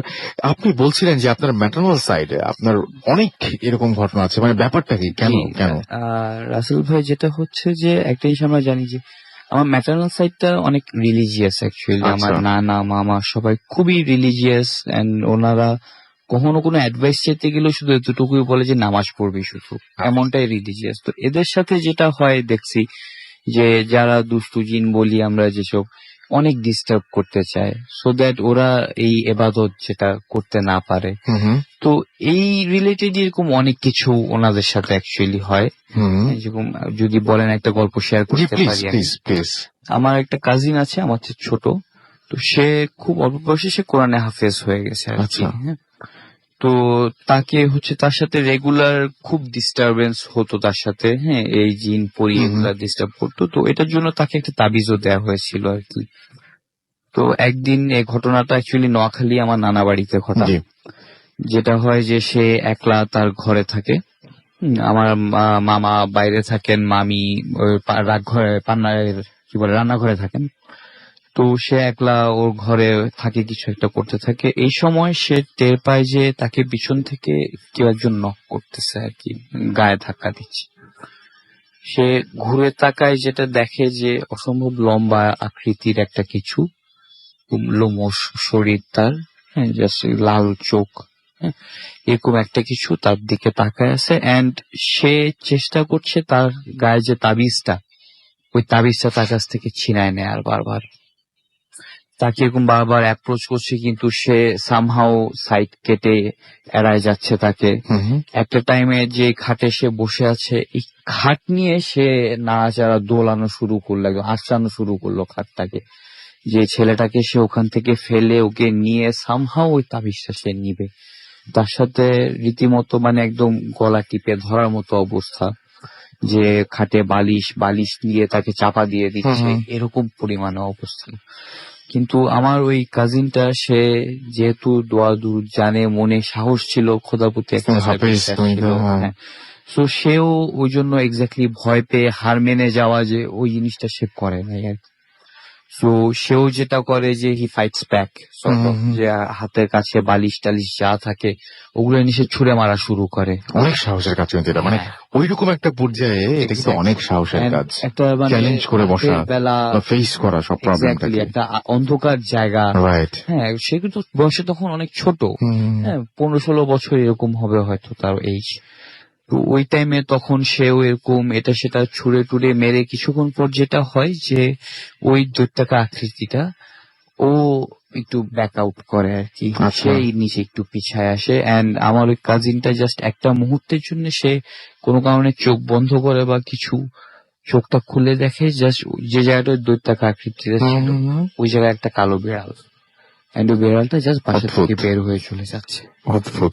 এবং আপনি আরো একটা কথা আমাকে বলছিলেন যেটা আমার কাছে খুব অদ্ভুত লেগেছে, সেটা হচ্ছে যে আপনি আপনার বাসায় ওই যে একটা মানে জিনিস দেখেছেন, একটা আলোর মতন যে আলোটা আপনাকে কাছে টানছিল, ব্যাপারটা সবচেয়ে আমার ইন্টারেস্টিং লেগেছে এই পার্টটা। আপনি বলছিলেন আপনার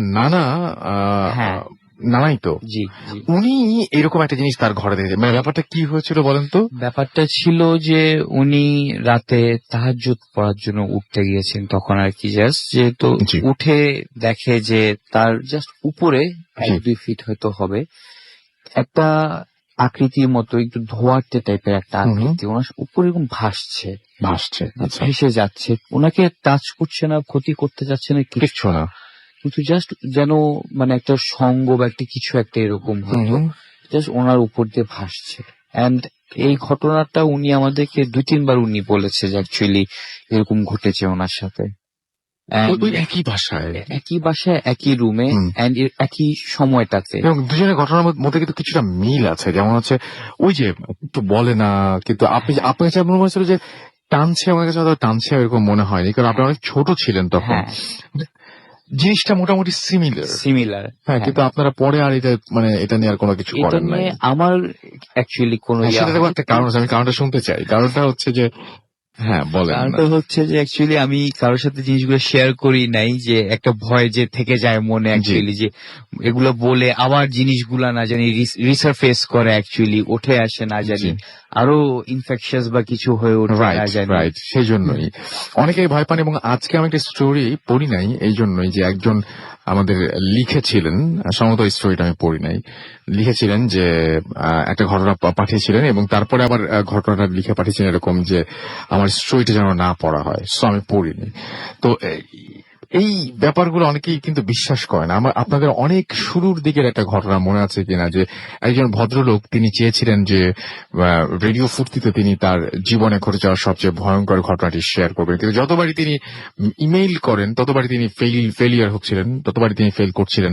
এবং তিনি যখন রওনা দেন রেডিও ফুর্তিতে আসার জন্য, তখন তিনি রাস্তা খুঁজে মানে রাস্তা ভুল করেন, এরকম একটা ব্যাপার। তো এই জিনিসগুলো কিন্তু হয়, অনেক কিছুই হয়, এবং অনেকে এই ভয় থেকেও কিন্তু পিছিয়ে পড়েন। সে সমস্ত বিষয়ে কথা হবে পরে। আপাতত একটা ছোট্ট বিরতি নিয়ে আসি এবং বিরতির পরে আবারও ফিরে আসবো। সেই পর্যন্ত আশা করছি আমাদের সঙ্গেই থাকবেন। স্টে টিউন টু রেডিও ফুর্তি এন্ড ডোন্ট স্টপ দ্য ফুর্তি। Welcome back. শুনছেন সবসময় রেডিও ফুর্তি আর চলছে ভূত এফএম। আমি রাসেল আছি, সাথে আমার সাথে রয়েছে মাসুম এবং আজকে অতিথিরা, এবং আমরা চলে যাব আমাদের আরো একজন অতিথির কাছে। আপনার নামটা একটু প্লিজ বলবেন। আমার নাম মুশফিকুর আলম। আমি আসছি এয়ারপোর্ট সংলগ্ন একটি এলাকা থেকে। জি, শুনি আপনার ঘটনা শুনি। আমি ঘটনায় চলে যাচ্ছি। আপনাকে যত মাইক্রোফোন এগিয়ে দিচ্ছি আপনি তো পিছিয়ে যাচ্ছেন, এগিয়ে আসেন। আমার ঘটনাটা অ্যাকচুয়ালি আমার দুই বোনকে নিয়ে। তো এক সন্ধ্যাবেলা আমরা আর কি যাই আমার প্রতিবেশী বাসায়। তো ওইখানেই অনেকক্ষণ থাকা হয়। তো তামু বলে আপুদেরকে যাও যে বাসায় সন্ধ্যাবাতি দাও। তো আপুরা যথারীতি আইসা পড়ে বাসায় এসে দরজা খুলে, তো হঠাৎ করে দেখে কি যে রান্নাঘরে প্রচুর পরিমাণ আলো জ্বলছে আগুনের। তো আপুরা ভাবে যে আম্মু গ্যাস স্টোভ জ্বালায় রাখছে। তো বলে রাখা ভালো যে তখন গ্যাস স্টোভের রান্না বন্ধ হয়ে গেছিল, সবাই হিটার জ্বালাইতো। তো আপুরা যখন যায় এই মোমেন্টে সরি যায় দেখে যে হিটারে আগুন জ্বলতেছে। মানে অ্যাকচুয়ালি হিটারে কিন্তু আগুন জ্বলার কথা না ভাইয়া, ঠিক আছে। তো আপুরা ভয় পায় বা চলে আসে, ডাইনিং এ আসে। তো ডাইনিং এ আসার মোমেন্টে আপুরা দেখি কি যে ডাইনিং এর পর্দাটা হালকা করে লড়তেছে। তো আপুরা ভাবে হয়তো কি না কি বিড়াল টিড়াল হবে, একটু দেখে যাই। তো তাকায় থাকে, হঠাৎ করে দেখি কি একটা মাথা আসতেছে গ্রিল থেকে, আস্তে আস্তে করে মাথাটা আসে। মাথাটায় কোনো চামড়া কিংবা ত্বকের কোনো অস্তিত্ব থাকে না, শুধু মাথাটা রক্তাক্ত। তো এই দেখে আমার এক বোন অজ্ঞান হয়ে পড়ে যায়, আর আরেক বোন চিৎকার করে দৌড়ে বাহিরে চলে যায়। তো পরে আর কি মানুষজন আসে, আইসা আপুকে উদ্ধার করে, মাথায় পানি টানি দিয়া জ্ঞান ফিরায়। তো পরে আমরা বাসায় আসি, আইসা জানতে পারি যে এই অবস্থা। পরে ডাক্তারের কাছে নিয়ে যায়। আপু 2-1 দিন যাবত খুবই অসুস্থ থাকেন, তারপরে স্বাভাবিক হয়ে যায় আর কি। ওকে, থ্যাংক ইউ ভেরি মাচ আপনার ঘটনার জন্য। আমরা আমাদের আরো একবার আমাদের রাফি ভাইয়ের কাছে যাই, এবং রাফি ভাই আজকে বার্থডে, আপনারা সবাই জানেন। তাকে এখন ছেড়ে দিব আমরা, এবং আশা করছি যে বাসায় যারা এখনো জেগে আছেন তাদের অনেক কষ্ট দিলাম আমরা, সরি।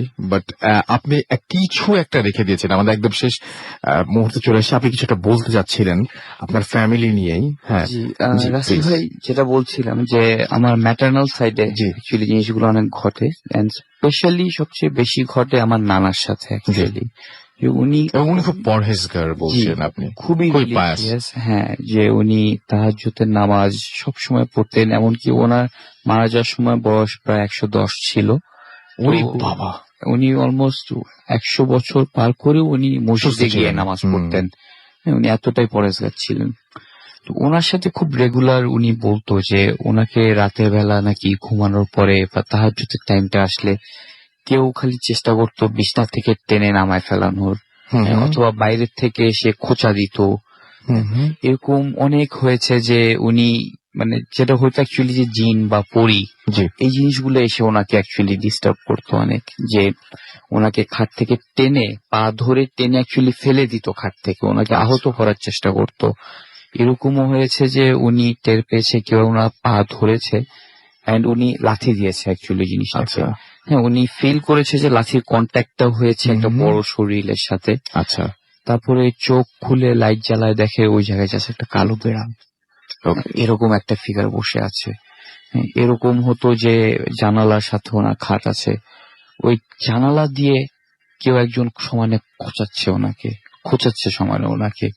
হ্যাঁ, ওনাকে ঘুম ভাঙায় দিচ্ছে, খুব ডিস্টার্ব করতো ওই জিনিসগুলো ওনাকে। And এই কারণে ফাইনালি যেটা করা হয় যে আমাদের যে পাশে মসজিদ আছে ওখান থেকে একটা হুজুরকে ডাকা হয়, ডাকে ওনাকে দিয়ে একটা চিঠি লেখানো হয়, যে এরকম দরজায় লাগায় দেওয়া একটা চিঠি আরবিতে এরকম, যেটার ট্রান্সলেশন রাফলি এরকম হুজুর বলেছিল আমাকে যে জিন পরি দুষ্ট এরকম যা যা আছে ওরা যেন এনাকে এসে আর ডিস্টার্ব না করে। আচ্ছা করলে জিনদের যে সর্দার আছে ওনার বসে, হুজুরের বসে, ওই সর্দারকে দিয়ে এনাদের সবার আপনার করা হবে, একটা জাজমেন্ট করা হবে, একটা বিচার করা হবে।